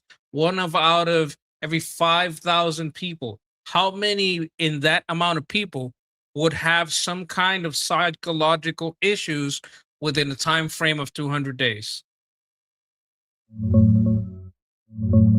Around 1,000 to 1,150 out of 5,000 people would have some form of mental illness in a typical year, based on current U.S. stats showing about 21 to 23% of adults experience any mental illness annually. For just 200 days, roughly 2/3 of a year, you'd expect a bit less, maybe 700 to 900 people, assuming steady rates. This includes everything from anxiety and depression to more serious conditions among regular working adults in everyday jobs. These are point-in-time or past-year figures, so some folks cycle in and out. The numbers are pretty consistent across large surveys. Okay, now tell me if there is a difference between military personnel who are trained for this kind of duty, even them who are trained for this type of because we were just talking about civilians, right? Now we're going to talk about military personnel. Inside military personnel, how many would have some type of stress that would be, unbearable despite training? Military training does help, but it doesn't make people immune. Recent Defense Health Agency data shows about 11.5% of active duty service members get diagnosed with a mental health disorder each year. Things like anxiety, depression, adjustment disorders, or PTSD. That's roughly 575 out of 5,000 people annually. For a 200-day period, you're probably looking at 300 to 400 who would experience significant enough stress or symptoms to need attention, even with all the training and screening. Unbearable stress that actually breaks someone despite the prep is rarer. Maybe a few dozen in that group over 200 days, often tied to sleep deprivation, long hours, or isolation on a carrier. The Navy in particular reports higher stress levels than other branches, especially on ships. Training builds resilience for most, but high-tempo ops still take a toll on a meaningful minority. Okay, thank you. Now, I want you guys to understand the statistical rigidity of these men. I'm okay, absolute bullshit. If you're looking at the old figure, you may be a little bit delayed. No, I don't think it's 700 to 900. But you got to remember, I was asking here about civilians. When I'm asking about military, well, then it goes down drastically, right? It goes from around 700 to 900 to about half of that or less, right? Because they're tougher. Now, if we're talking about unbearable, like you could have systems, hey man, I got some stress. Maybe you get some pills, you get a diagnosis, you get a little bit of time off doing, something else. That's understandable. These people are human. Like I serve, right? I know that people can have a rough time, some bullshit back at home. You never know. You have some problems back at home. The kid is sick. You have a rough day at work. Like you could go through some shit, right? This is just I'm talking about, you can go through some shit. Like even that, maybe a few dozen. That's like around 12, 24 from 5,000. From 5,000. That is extraordinarily low. That is extraordinarily low. And it goes to show the resilience. Oh, we have a couple of cases. What do you think? They're fucking robots. They're not fucking robots. If you got to, and this is just statistical, because by what I'm hearing, like let's say this is true, it would be absolutely normal and expected, and the case would be that the report is exaggerating the problem, and this is totally to be expected because these people are human. Some people will have some death. Hey man, your mom died. Oh fuck, your dad died and you're stuck here. You missed your parents' graduation. Hey, you know what? Your kid, had an accident. He's okay, but he's at the hospital. Fuck, I want to go. I want to see, and I'm stressed, and I'm not going to get an update on that for 2 days. That kind of shit is going to get to you. And within 5,000 people, that shit's going to happen. It's going to happen. Maybe a few dozen. That goes to show resilience. And another thing, it's especially low in the Navy, because in the Navy, you're kind of like, I wouldn't say you're like in a confined space, but it's not like you're out there healing bullets coming at you, right? You're not constantly hearing bullets, seeing people get shot, maybe seeing your friend get shot. It's not the same as being 200 fucking days in the sandbox in GWAT. It's very different. You understand what I'm saying? It happens. This is shit that happens, but the news is exaggerating. I wouldn't say cabin fever because cabin fever is a little bit more about being alone or stuck alone with some people. It's a little bit more about isolation. Like if you got 5,000 people, it's not cabin fever, it's monotony fever. But I get what you're getting at. It is a little bit of that, oh my God, I'm stuck here doing the same thing over and over again fever. But they train for that shit though. Sleep often tied to sleep deprivation, long hours on a carrier. Navy in particular reports higher stress levels than other branches, especially on shifts. Okay. Training builds resilience for most, but high tempo ops. This is key. This is key. I think one of you guys mentioned it. This is key. High tempo ops. This is key. Still take a toll on a meaningful minority. Like maybe a few thousand and five, maybe a few dozen in 5,000. Get the fuck out. It's to be expected. People jumping off the ship, exaggeration. Maybe 1, 2 tops. Oh, yeah, on a submarine, it may be a little closer to cabin fever. Yeah, for sure. But you guys get what I'm getting at, right? That it's greatly exaggerated.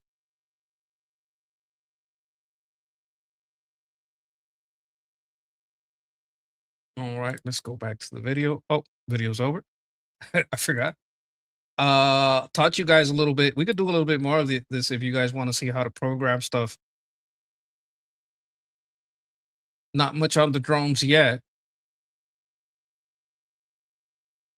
We could get more into Iran stuff because I know I'm gonna be real with you. I'm supposed to be like covering mostly American stuff, but like if I go into my history, my best numbers come from covering Iran stuff.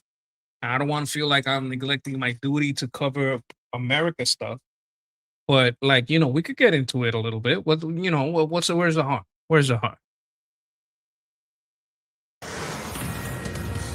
The Strait of Hormuz cannot be seized by tweet or executive order. That's Iran's response to President Trump's threat to soon declare the key waterway part of. Whoa. It absolutely can be taken by executive order. What do you mean? What are you talking about? You just order it. You don't even need an executive order. You just order. U.S. territory. I'm Brian Yennis, in for John Scott, and this is a brand new hour of the Fox Report.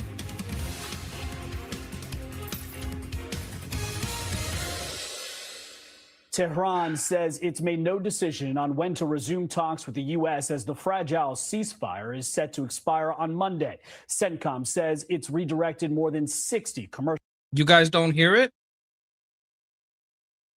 Joliet, can you hear it? I thought you could hear it. You can? Ships in the Strait. Our Jonathan Hunt is live in Tel Aviv, Israel. Let with me the very know. latest. Jonathan. Good evening, Brian. President Trump has, of course, repeatedly said that the U.S. controls the Strait of Hormuz and intends to keep the situation that way. But now he's adding an I have a little bit of a problem with accents, and by problem, I would say affinity. I do enjoy me a bit of a British accent. I don't know what it is about it. extra comment to those promises that he's made, suggesting that the Strait of Hormuz could in fact become essentially Hormuz. They're like really going to the Hormuz. You know what I'm talking about? part of the United States. Listen here. After we finish defeating Iran, which is being very badly defeated. Oh, Lala. I think Lala made a landfall. Look over here in the corner. You see here? That's Lala. That's a typhoon. In the Pacific, they're typhoon. On the Atlantic, they're hurricanes. Huracan. It's like a wind god. Pretty soon I'll be declaring the Hormuz Strait a territory of the United States. Some people got offended about this, but we had such a great argument about it in the morning. That shit is going to get so many views. I can't wait to see the numbers on it. Now, given the slight giggle that the president seemed to follow that sentence with, you can probably bet that he's talking figuratively rather than literally, meaning he believes that that U.S. naval blockade can remain in place pretty much indefinitely. No, okay, so the White House officially stated in an official White House press release that it was a joke. Like, this is not even, it's an official press release that it's a joke. Iran says, though, whatever. I don't know if they can call it that. I think he can call it the Hormuz hook, right? Because it's not straight. It kind of hooks to the left. The Hormuz left turn. It's not straight at all. You know what I'm saying? Whatever the U.S. Navy is doing, Iran, actually controls the Strait of Hormuz, and it will stay that way, according to them. The Iranian. They have the power to annoy.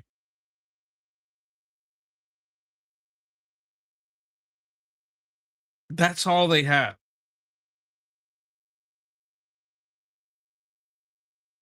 Deputy Foreign Minister, the latest to make such comments, writing on X, quote, "The Strait of Hormuz cannot be seized by tweet, nor by aircraft carrier, nor by issuing an order, nor by an election speech. Iran neither fears threats nor cowers before displays of power." So we're essentially in... He's going to call it the Strait of Hummus. A stalemate for the moment, at least, Brian, in terms of words and actions, although it is worth looking at an upcoming deadline of Monday. Remember the memorandum of understanding signed between Iran and the U.S. back in June? Nobody's paid much attention to it, of course, but it had a 60-day ceasefire written into it. That ceasefire runs out on Monday. Oh, my God. That was such a good show. The British stopped having a sense of humor after they stopped airing Top Gear. You know who has a good show? And he is, I believe, from Top Gear. There's this guy. I only seen like one episode, but it was fucking devastating, funny, and enlightening. Like one of those hosts, he started a farm, right? And on that fucking farm, he has to deal with the government. And even though he's like this rich dude, has a lot of cars, just trying to turn a profit on the farm when you're going up against all these fucking rules and regulations and taxes and shit, it was maddening. The dude was going fucking insane. You probably know what the Clarkson's fan, I think that's the name of the fan. I'm not absolutely sure, but I know it was a show. Yes, Clarkson. Okay, Clark. Yeah, I was right. Well, Flash knew too. Yeah. Clarkson's Farm. Wasn't it kind of like it was funny, it was sad, it was enlightening, it was happy. Like it had a little bit of everything. It was like the full spectrum. Because on Top Gear, you're just gonna get car joy. That's gonna be most of what you're gonna get, and other crazy stuff, but mostly car joy. But Clarkson, it really had the full spectrum. At least what I saw on that episode. I was like, wow, this, like, I never, because I don't have a TV. I never went back to that streaming, but I should check out the full thing. Yeah, no, I understand your feelings, Turbine. Like, he may just be like, look, I'm going to steel man it, but if you want to call him a retard for not hitting them, I support your right to call him a retard, right? So here's what I think is going on. One of the things they're doing, they're trying to like put the allies, the Persian Gulf allies against Iran, put them in the crosshairs, make them start getting plans to work this shit out on their own. when you have a defense pact between Turkey, Saudi Arabia, and Pakistan, and have them attack Iran or have them attack the Houthis. Let me see if it is the Houthis. I want to ask You're you about welcome. something. There's Anything. been rumors about mobilizations in the new pact between the Saudis, the Pakistanis, and the Turkish. And it seems like they're going to try to help each other with equipment, with, forces against the Houthis in Yemen. What do you know about this defense pact? Is there any movement? Is there any movement of troops, logistics, any movement of equipment that you're seeing coming from this union, especially against the Houthis? The Mecca Joint Defense Agreement was signed just last Friday, August 7th, in Mecca. Saudi Arabia, Turkey, and Pakistan agreed that an attack on one is an attack on all. Basically, a NATO-style pact for the three of them. It's clearly aimed at deterring threats like the Houthis and Iran-backed groups. Houthis have been hitting Saudi targets and Yemeni Okay, government you're forces. explaining it. I don't want the explanation on what it is. I want you to tell me if there is anyone that has. I want you to look at open source intel and tell me if there is any movement from any of those three.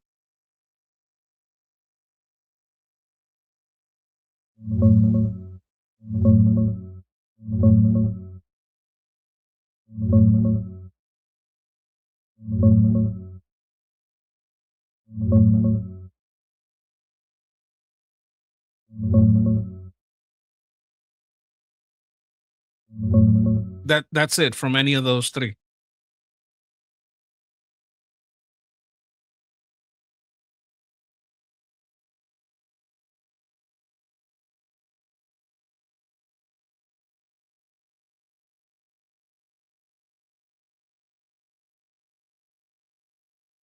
Okay, so this is my suspicion.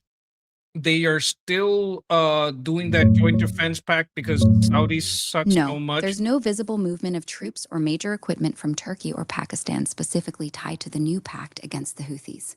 The Mecca agreement was signed only 8 days ago on August 7th, so it's too fresh for big deployments. Pakistan already has about 8,000 troops, some jets, drones, and air defense systems I in don't Saudi want you to Arabia. tell me to stop explaining over and over what they have.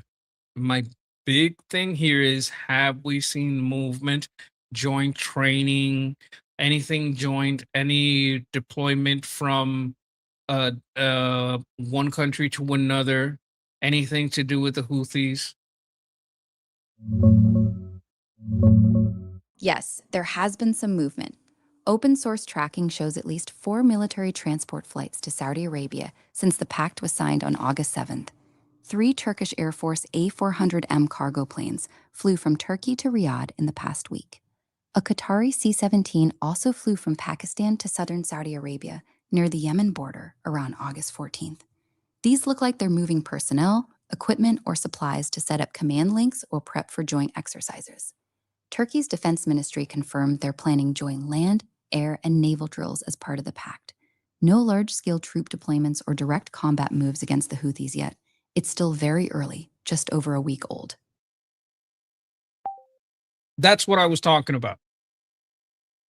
That pact may be about the Houthis. I know they don't want to sign the Abraham Accords, but Israel wasn't going to go into Yemen anyway. Like, who do they really need help with directly? Well, that pact would help.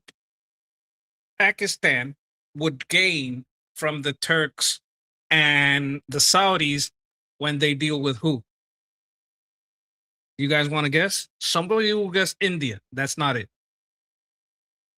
When they deal with Afghanistan, that's who they would want help with. Who does Saudi Arabia want help with? They want help with Yemen. That's who they want help with. If we're going to be very immediate about it, right? So the Pakistanis would want help with Afghanistan. If they need troops, if they need whatever, can we work together? Yes, we can. Okay, let's do that. Because Israel is not going to give them soldiers. What Israel is going to do is give them number 1, air support, number 2, intelligence, number 3, defense capabilities. Iron Dome. That's what you get in the Abraham Accords. You get an Iron Dome. You don't get land troops from Israel under the Abraham Accords. I mean, you could, but I doubt it. You're going to get the Iron Dome, and you're going to get great intelligence and maybe air support. And maybe if there's a target that like, hey, you want to hit that guy? I want to hit that guy too. Boom, Israel will go hit it. That's what you get from the Abraham Accords. This pact, I don't know exactly what Turkey gets out of it, but I know that Pakistan gets help against Afghanistan. And I know that the Saudis get help against Yemen. Okay, I'm going to assume, right, that the main problem that Pakistan wants to deal with is Afghanistan. I don't think they want to make this deal to go against India. I think it's about the need to go against Pakistan when that comes up. When it comes to the Saudis, I think they want to help. They want help against the Yemenis Houthis. What does Turkey have a problem with? What is Turkey getting out of this? Who is their most immediate combatants? Turkey's biggest immediate concerns are the PKK and Kurdish groups, plus growing tensions with Israel. The pact gives Turkey 3 main things: big new markets for its defense industry, especially drones, electronic warfare, and weapon systems.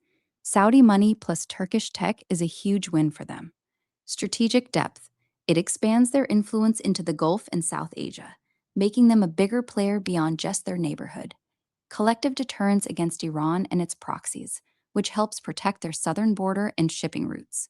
It's less about one specific enemy and more about economic gains, influence, and having backup in a messy region. The pact's only a week old, so it's still mostly about I setting know up you put Israel in there, but how many times has Israel attacked Turkey? 0 times. Israel has never directly attacked Turkey itself. Not Okay, a so single then this strike is on an exaggeration. This is more of a traditional cultural opposition. If they're doing a self-defense pact and they're worried about getting targeted, maybe it's more about the Kurds and less about the Israelis. Yeah, you're spot on. The Kurds, specifically the PKK and its affiliates, are Turkey's core, long-standing security headache. That's their main immediate concern, way more than anything else. The pact gives Turkey a few practical upsides. It opens huge new markets for Turkish drones and defense gear, brings in Saudi cash, and boosts their overall influence in the region. It's less about rushing into a fight with Israel or anyone specific, and more about building a stronger position and getting economic and strategic backup. The Israel angle gets talked up in some analysis, but like you said, it's not based on direct attacks. The Kurds are the real day-to-day worry for Ankara. What about Iran? Iran is Turkey's main regional rival, but it's complicated. Turkey sees Iran as a competitor for influence in Syria, Iraq, and the broader Middle East, especially through proxies and militias. They don't want Iran to get nuclear weapons or dominate the region, but they're also deeply worried about Iran collapsing. That could send a flood of refugees across their 500-kilometer border and stir up more Kurdish problems. Officials in Ankara have been careful not to pick sides in the recent Iran conflicts, calling for de-escalation while keeping distance from Tehran. The new Mecca Pact isn't officially aimed at Iran. Turkey's even said so publicly, but it does give them a stronger position against Iranian-backed threats like the Houthis. So yeah, Iran's definitely on Turkey's mind, just not in a simple enemy way. Okay, so this is what I was telling you guys.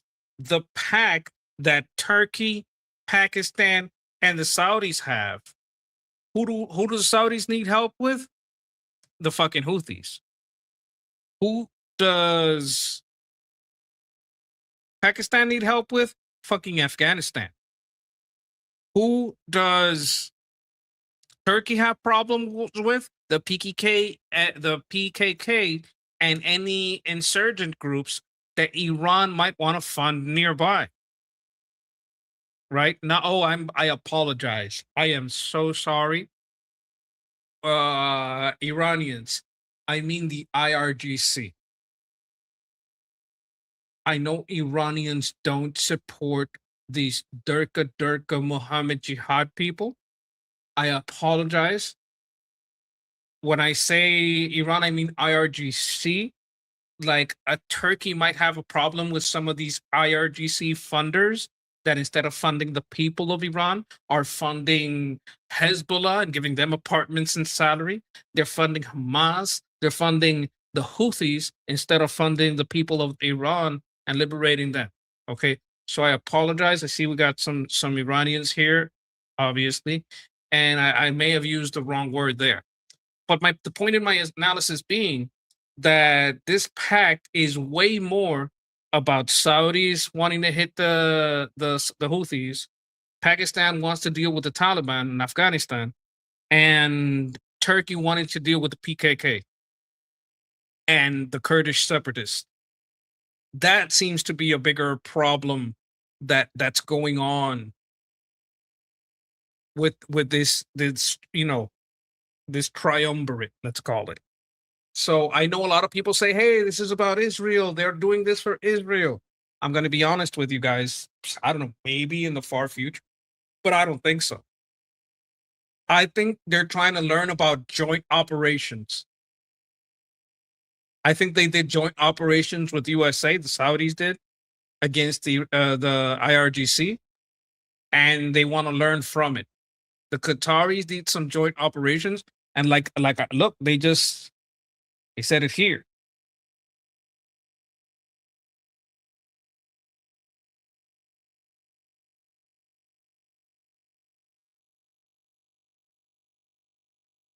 Three Turkish Air Force A400M cargo planes flew from Turkey to Riyadh. A Qatari C-17 also flew from Pakistan to Saudi Arabia near the Yemen border.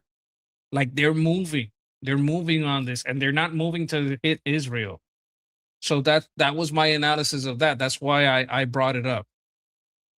A deadline to watch, Brian. No doubt about it. Our Jonathan Hunt live in Tel Aviv. Jonathan. So we may be taking care. These people may be helping, tie up loose ends, especially like if if Turkey wants help against the Kurdish separatists so that they won't get, involve themselves in any big operation in Iran and try to take advantage of the fall of the IRGC. You wouldn't want the fall of the IRGC and have a bunch of Kurdish separatists, fighting against the Iranian people and the Iranian Kurds, which, as far as I understand, is a different kind of Kurd, right? It's the separatists are a problem. They're also very socialist and Marxist and communist.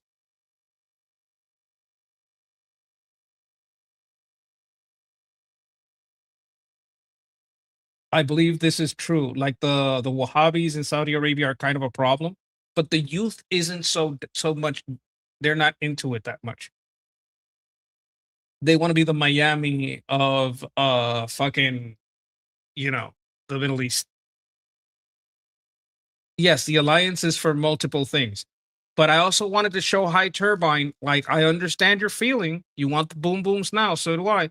But there may be things working out so that we can crush the tentacles, which is Hashd al-Shabi, I think is one of them.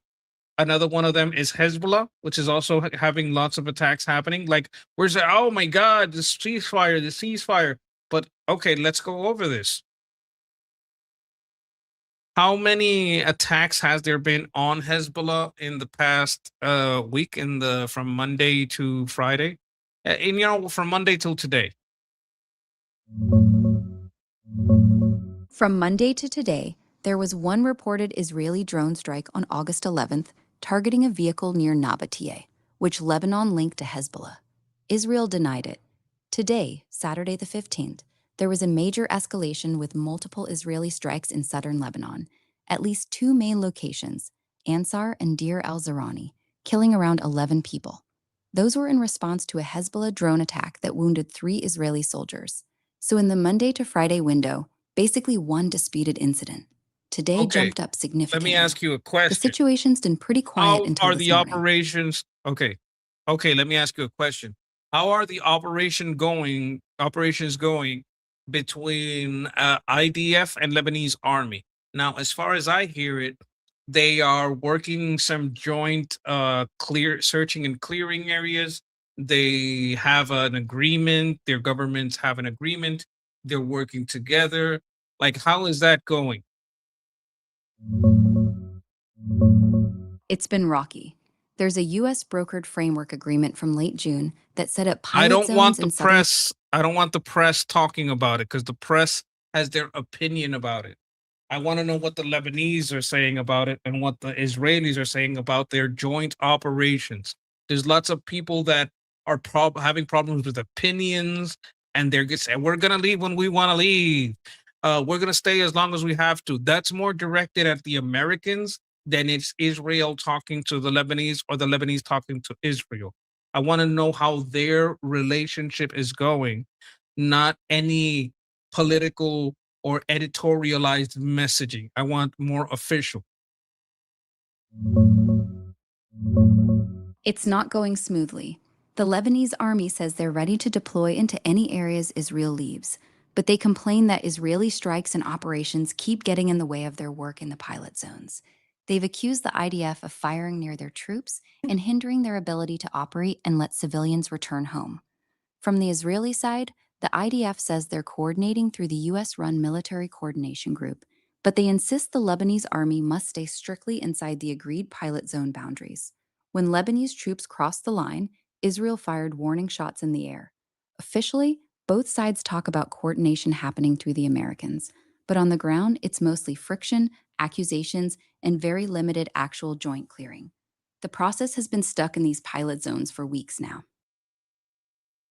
Are there not is there not anywhere there where their three leaders sit down together? What do you mean? Like, is it they won't talk directly to each other? They're communicating through Americans? That's retarded. No, there are no three-way meetings where IDF, Lebanese army, and U.S. leaders all sit down together in one room. They use a U.S.-mediated system called the Military Coordination Group. Israeli and Lebanese officers don't talk directly to each other.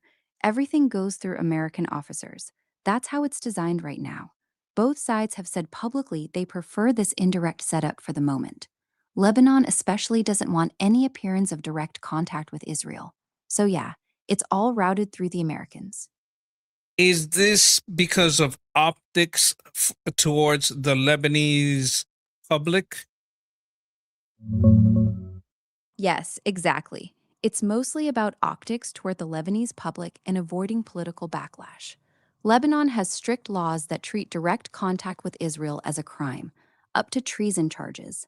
More importantly, any public photo or direct meeting would get slammed hard by Hezbollah and its supporters as normalization or betrayal. That's why the Lebanese army insists on routing everything through American Yeah, officers. but why would anyone care what Hezbollah says? Hezbollah is an invading insurgency paid for by Iran. It's not just about optics. By the IRGC. It's about real. Yes, it's largely because of optics toward the Lebanese public and Hezbollah's political power.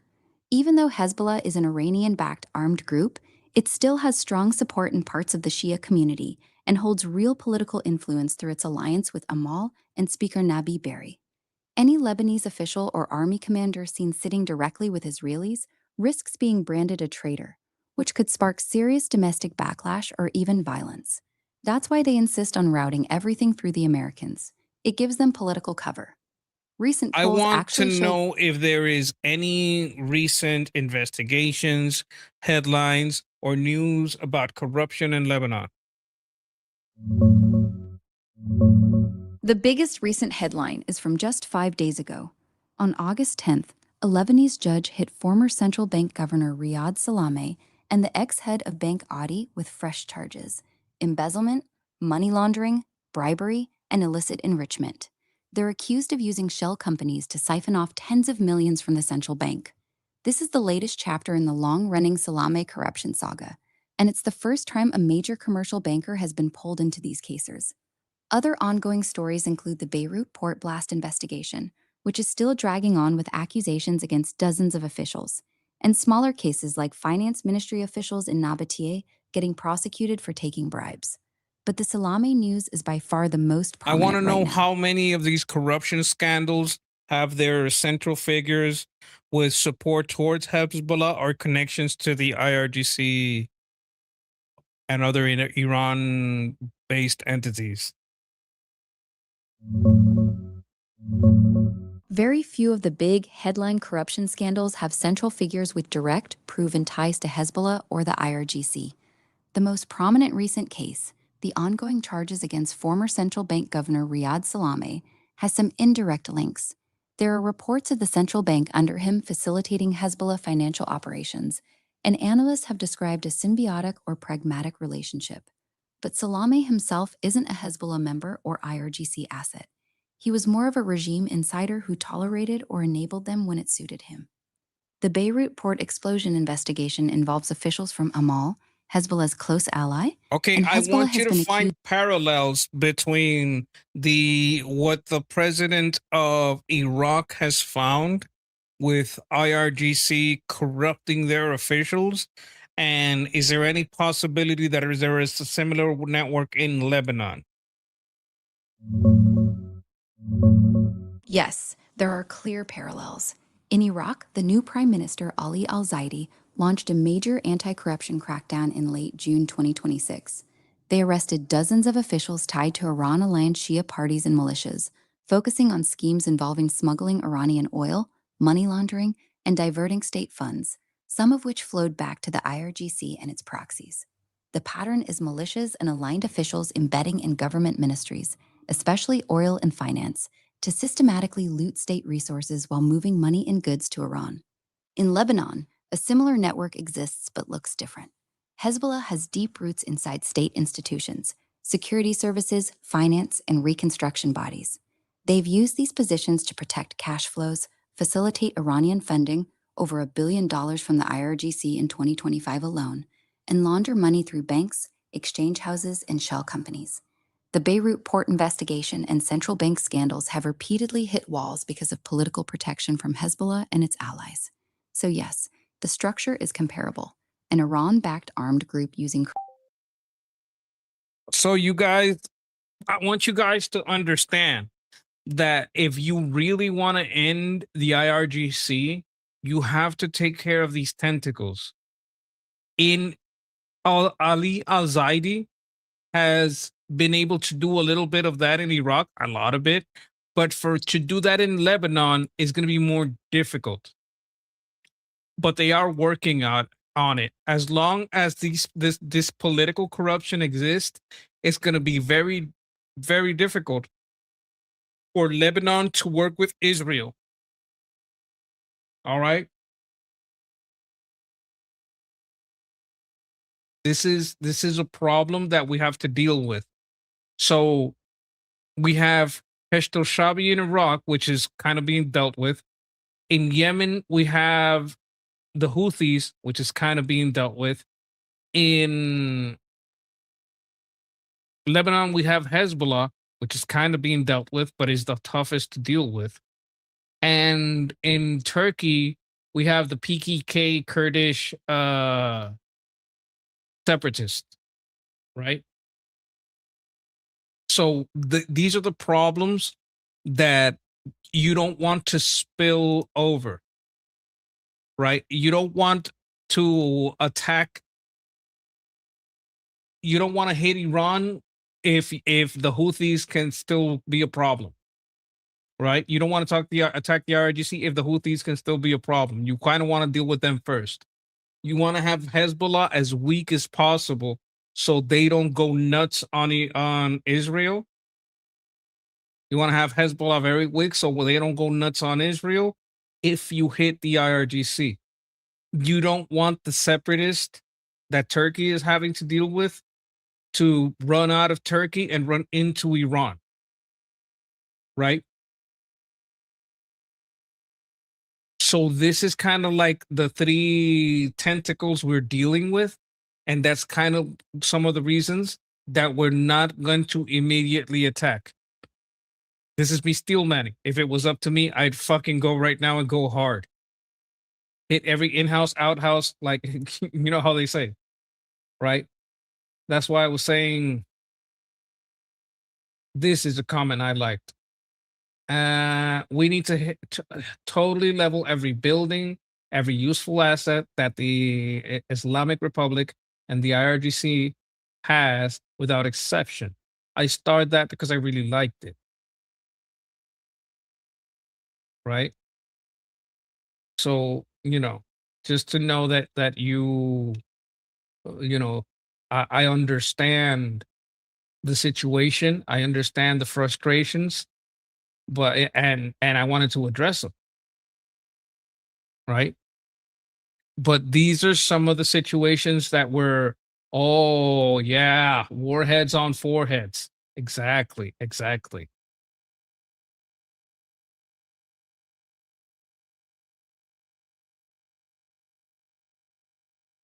Like I want it to be now, but it could be after the midterms. Because after the midterms, no one's going to be pussyfooting. And Trump is perfectly willing to take all the blame. Because the next president is not going to carry the blame. Yes, eradicate the douche canoes, foreheads on warheads. We got a lot of Jeff fans, and I appreciate that. No, I think the best thing we could do until the midterms is take care of all the IRGC proxies and continue the economic epic, what was it?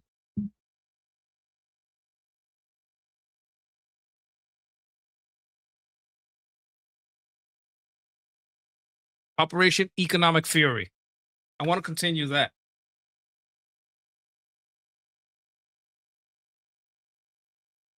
Continue Economic Fury and continue. You don't there's other things happening in the bond markets with sorry, that is the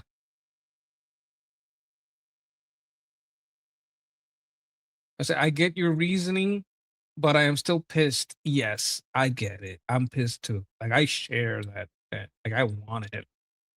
Like for me now, it's better than later.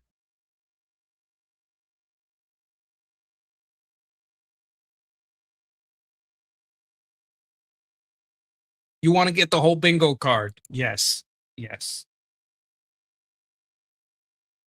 But I just wanted to lay that out for you guys so you understood it.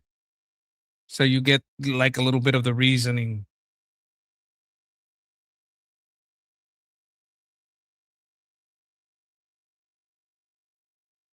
I want to talk a little bit about this. All right. Well, California Democrats just advanced a controversial new bill that could give thieves a get-out-of-jail-free card. Now, it would create expanded diversion programs for offenses they consider crimes of necessity. But what exactly is a crime of necessity? The amendments make it clear that this policy only applies to low-level theft crimes, no felonies, and codifies case law. And while we have diversion programs for drugs and mental health, we do not have the same for crimes of necessity led by poverty. Joining us now, Amanda. So they're trying to say that robbing people and stealing is a crime of necessity. Oh, that's why fat people steal food. No, they're not dying. Man who's fighting back against this new bill, California State Assemblyman Carl DeMaio. Carl DeMaio, thank you for being here. What is a crime of necessity? Well, okay, we have a comment here.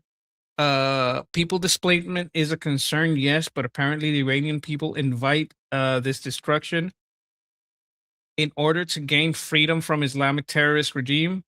I don't know how true that is. Or okay, so let me tell you, from what I understand, first of all, we would be hitting dual use places, right? So they wouldn't be displaced because they don't have to leave their homes because we're not hitting homes. right? When you get displacement is when you get a situation where, let's say, Turkey hasn't been able to take care of the separatist Kurds. Something happens in Iran, the IRGC falls, the separatist Kurds run into Iran, start shooting civilians, taking them as slaves. You know, they're more Marxist than they're more Marxist than they are jihadist, but I wouldn't put it beyond them. I mean, China has Uyghur slaves, and they're all about that Marx. They're all about that, you know, Mao. So it's not like they're not going to do that, right? So this is a situation we don't want to happen, right? I don't know if, let me see.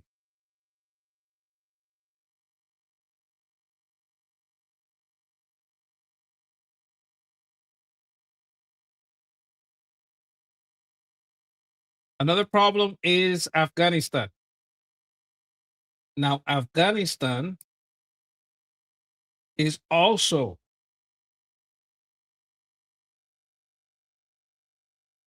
on the border of Iran. So let's say the IRGC falls. Well, not because Turkey, Pakistan, and Saudi Arabia have an agreement. Pakistan would not want Afghanistan's Taliban to gain power in Iran. They don't want that. So it's good that Pakistan is trying to take care of the Taliban so the Taliban won't try to invade Iran if the IRGC falls, right? Let me put it like this.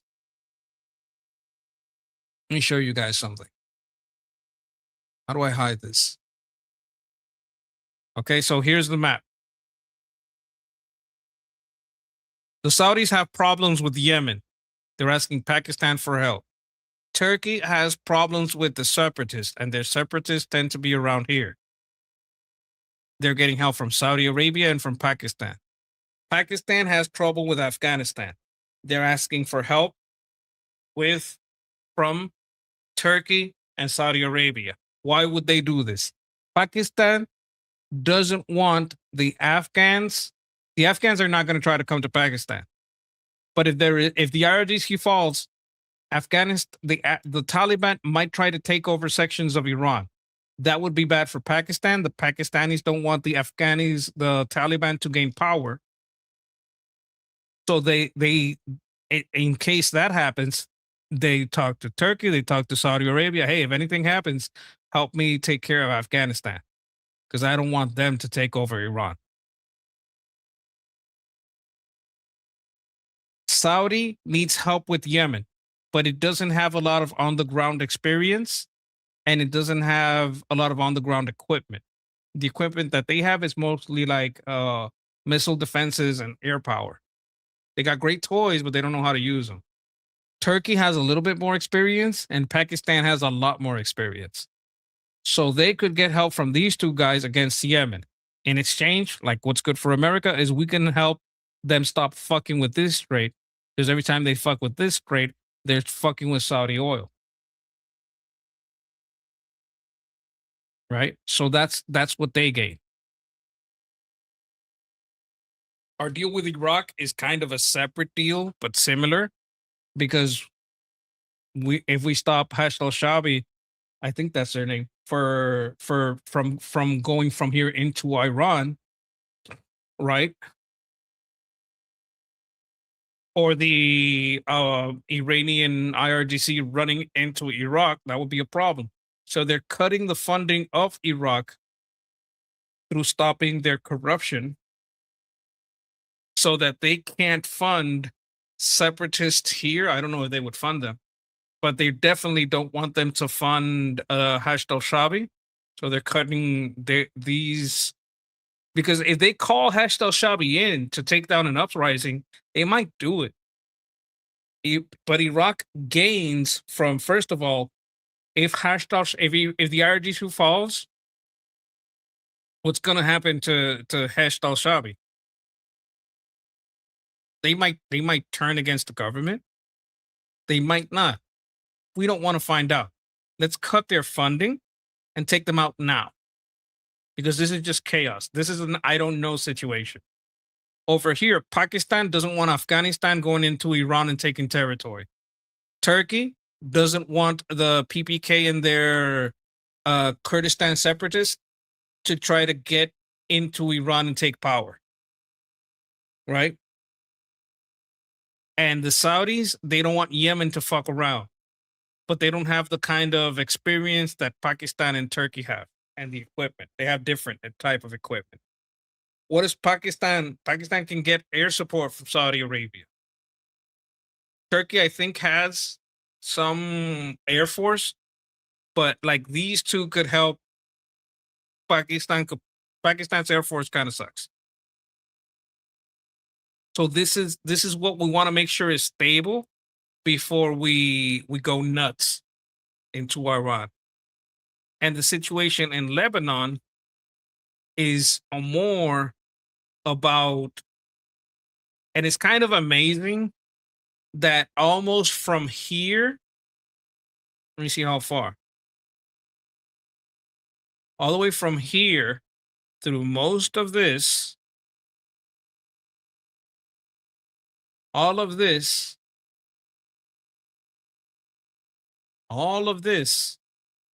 you guys see all of this? Oh, let me hide the comment. I kind of left you out there. All of this is basically Muslim territory. And they're all scared of this itty bitty little thing right here. Look at how tiny Israel is and all that. You see that? Now, the problem that we have here with Lebanon is this border right here. Right? That's why you hear Trump say, well, you're having trouble with Hezbollah right here. I mean, I could just talk to Jelani and Jelani will go all up in here and wipe out Hezbollah because Jelani hates Hezbollah. And Lebanon, no. I'll talk to Israel. I'll talk to Israel. Lebanon, yeah, no. We're gonna talk to them. We're gonna talk to them. We're gonna talk to them through America. America, sit down here because I need to talk to them. But if I talk to them, my law doesn't allow it. So what we're gonna do, just so we can make this work, is we're gonna play a game of telephone, and you're it. You're the fucking telephone. That way, it's legal within our legal framework, but we're working with the IDF. Because our law doesn't let us work with the IDF. It's treason.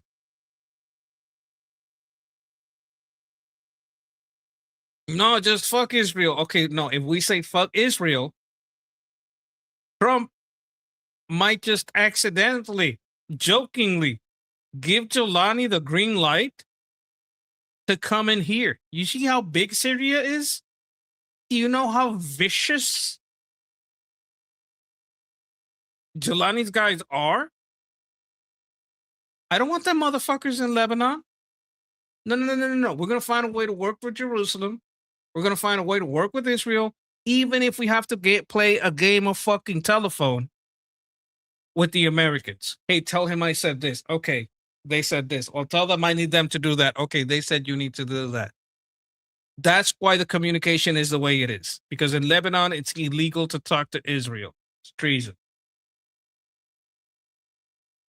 While they're doing all that, they got root out the corruption. But these guys have maybe been in bed with Iran like even longer than Hamas. I'm not sure, but I think that was their first baby.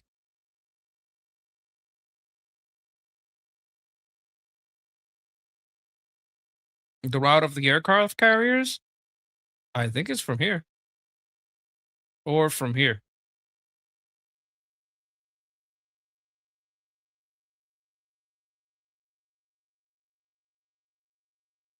Is this the Strait of Malacca?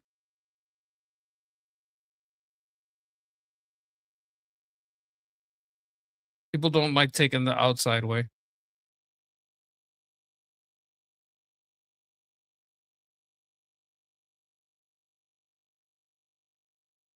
Now, this is you want to know why China's mad? Anybody want to know why China's mad? This is China. See China? All of this is China. This is Taiwan. All of this shit,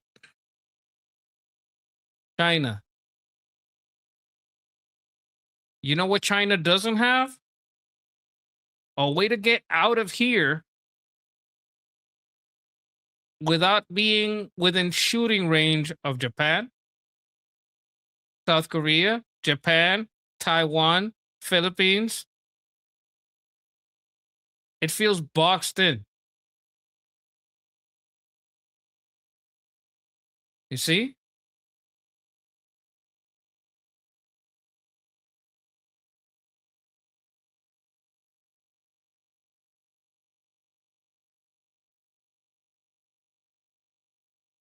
And this stuff up here is Russia. So they feel kind of boxed in. That's why they're always fucking with the Philippines, because they want a easy way out of these places, and they can't. That's why they have problems with Malaysia, Cambodia, Vietnam. You see? Laos. All of this is Vietnam. That's why China feels so fucking caged in. That's why it hates all the other islands. That's why it keeps trying to make islands, invent islands,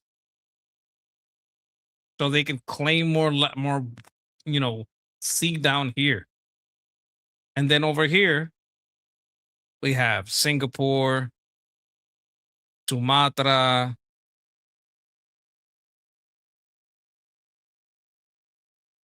Indonesia, Papua New Guinea.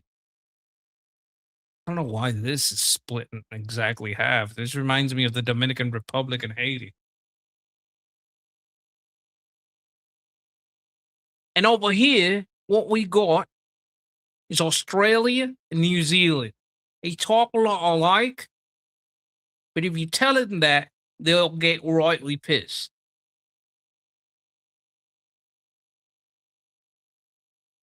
You guys want to see Diego Garcia?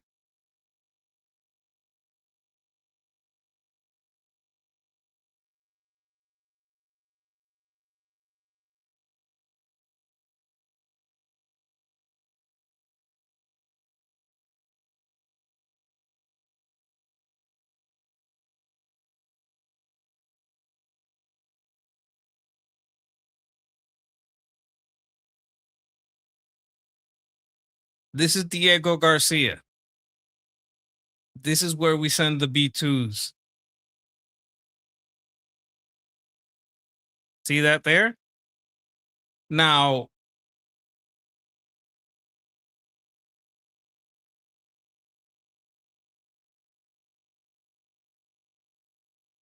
the Maldives,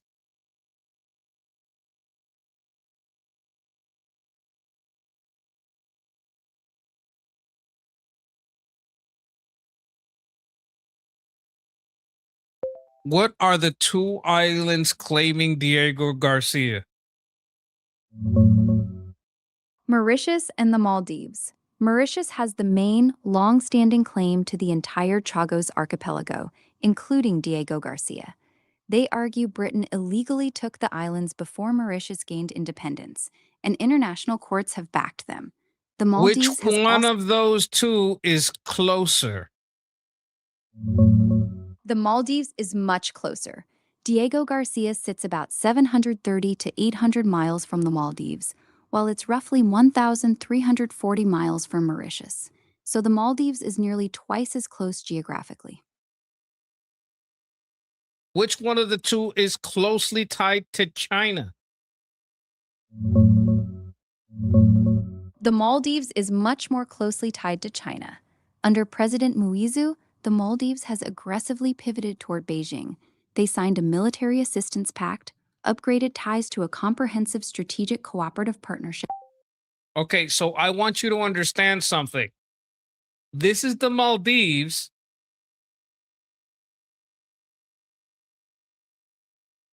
right? Where is Mauritius? I want to make it so they both fit. God damn it. This is Mauritius. This is Diego Garcia. This is Mauritius. This is the Maldives. You see? Diego Garcia and the Maldives. Pretty close, right? All of this is the Maldives. They claim that this is part of their islands. The UK government wants to give it to these people. Do you understand the fucking problem? And not only that, the UK government wants to give it to these people, and these people are basically China. Do you understand why that's a problem? Do you understand why Trump said it's so stupid? The Maldives want to claim it and give it to the United States because they don't want China to have this base next to them. They know China sucks. So the Maldives saying it's us, it's ours, excuse me, and we want to give it to the US because we don't want the fucking Chinese to have an island this close to us.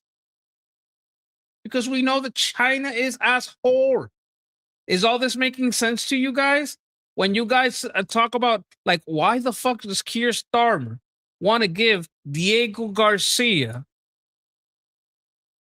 to Mauritius when, if anything, it's part of the Maldives island chain, not Mauritius? That's a whole other island chain. Completely different island chain. Like, it's even on the other side. You see this?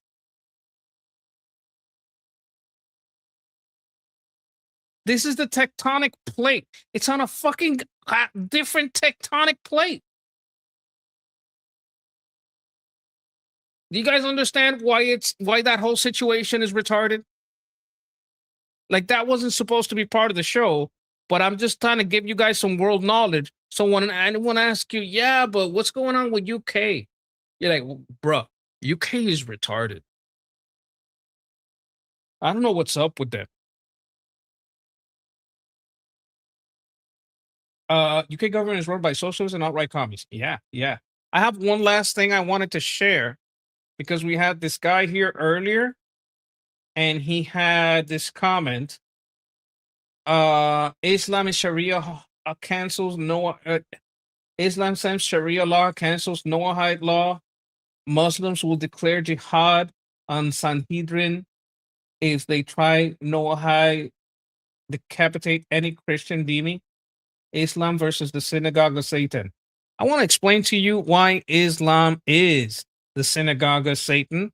This is the Kaaba, and it's got Hubal. It was always Hubal, who was the god of Mecca, the god of the Kaaba, the god of the Islamists, the moon god, Hubal, who uses arrows for divination, as is clearly said in the history of these people. Now, when I go into these academic paper, I go into the thesis, which is that the synagogue of Baal is Islam. I go into the methods and sources, ancient sacrificial foundation, Molech, Baal, Hamon, and child sacrifice.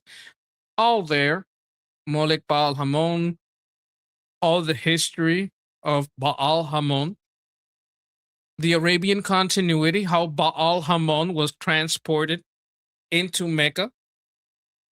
Baal Hamon, Hubal, Huba'Allah. This is by Ibn al-Kalbi, Kitab al-Astan, the Book of Idols. This is well-established academic research. The Quraysh idols before Islam, Ibn al-Kalbi in the Book of Idols. There's a good description here. the greatest of the Kurdish idols, reg agate material. It's kind of like pearl. It had a human form, broken right hand, and sometimes it has two right hands. Gold replacement hand. Hubal was imported from Syria, Levant, Mesopotamia. Etymology linguistic, Hubal, he is Baal. Huba'Allah, he is Allah. Academic references. This is an academic report. I made an academic investigative report.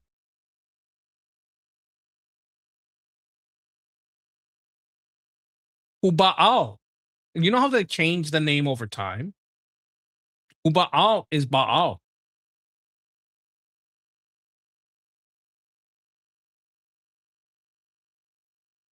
There's many references. I keep all the references because you have to reference your materials and the papers and the books that are being references. Huba'Allah, and Allah, the pre-Islamic Meccan practice. Pre-Islamic, this is before Islam. The god of the Kaaba was Huba'Allah. This is from Al-Azraqi. Akbar Makkah describes Hubal at idol at this Baal, Hubal, also known as Ba'Allah, Allah. The Quraysh offered sacrifices before him in Allah's name.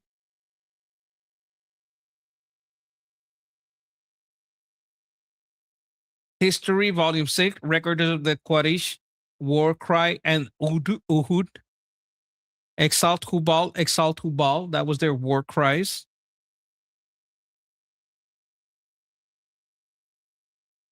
Hubal was the chief god of the Kaaba. This is all documented.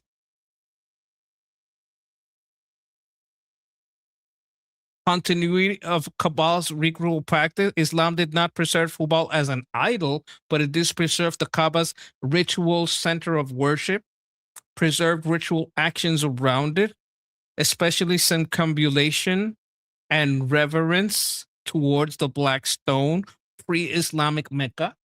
Like, these people are pagans, and I don't care that you're a pagan. I care that you are a pagan, claim you're not a pagan, and kill other people for paganism. You fucking pagan hypocrite.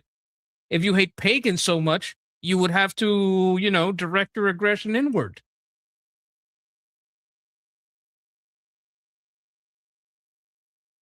Muslims still circumambulate the Hajj and Umrah. These are all ancient pre-Islamic practices. The modern ritual continues with infants, martyrdom, and symbolic offerings.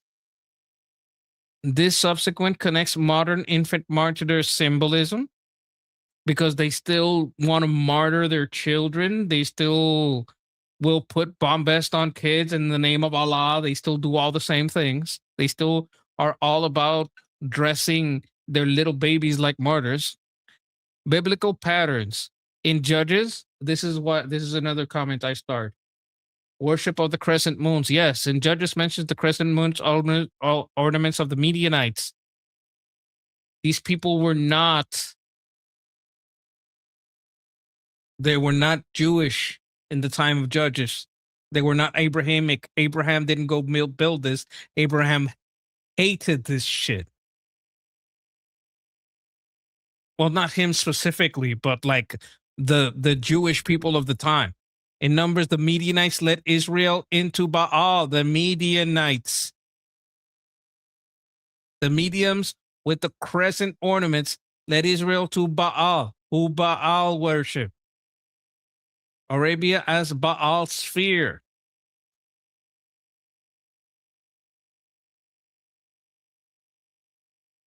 And they sacrifice babies, yes. Like I want to, because this guy was so all about his biblical history and his Noahide and his Islam. I just want to prove that this is all bullshit.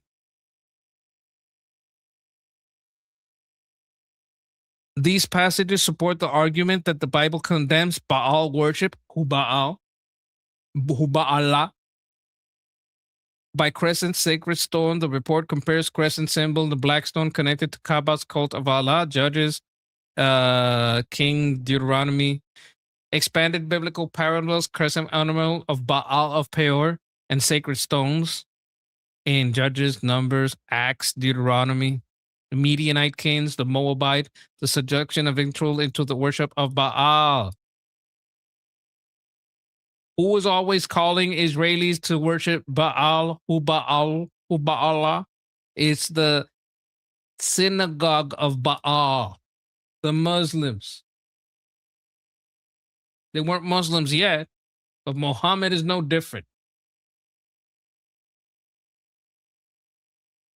Yeah, Muhammad took parts of Judaism and Christianity and mixed it into his Bedouin myth to create his religion. In Judges, and the weight of the golden earrings that he requested was beside crescent ornaments and pendants, purple garments.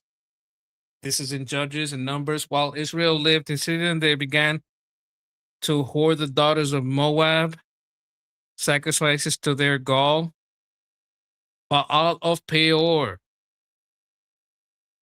And Moses said to Judges, kill those of his men who have yoked themselves to Baal of Peor, Huba'al, Huba'Allah.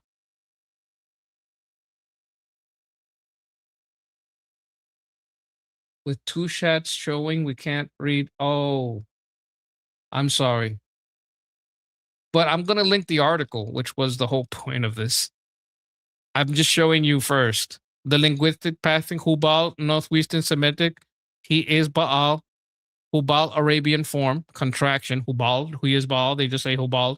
Huba'Allah, fusion, Arabic Allah, the God. Title, absorbed, supreme deity. Final chain, Molech, Baal Hamon, Punic inscriptions. Baal Hamon, Hubal, Huba'Allah. This is shown by Ibn al-Kalbi, the etymology. Like, it's all here. It's all here. It's an academic level report. So here it is. I'm going to link it to you guys. And after that, we're off.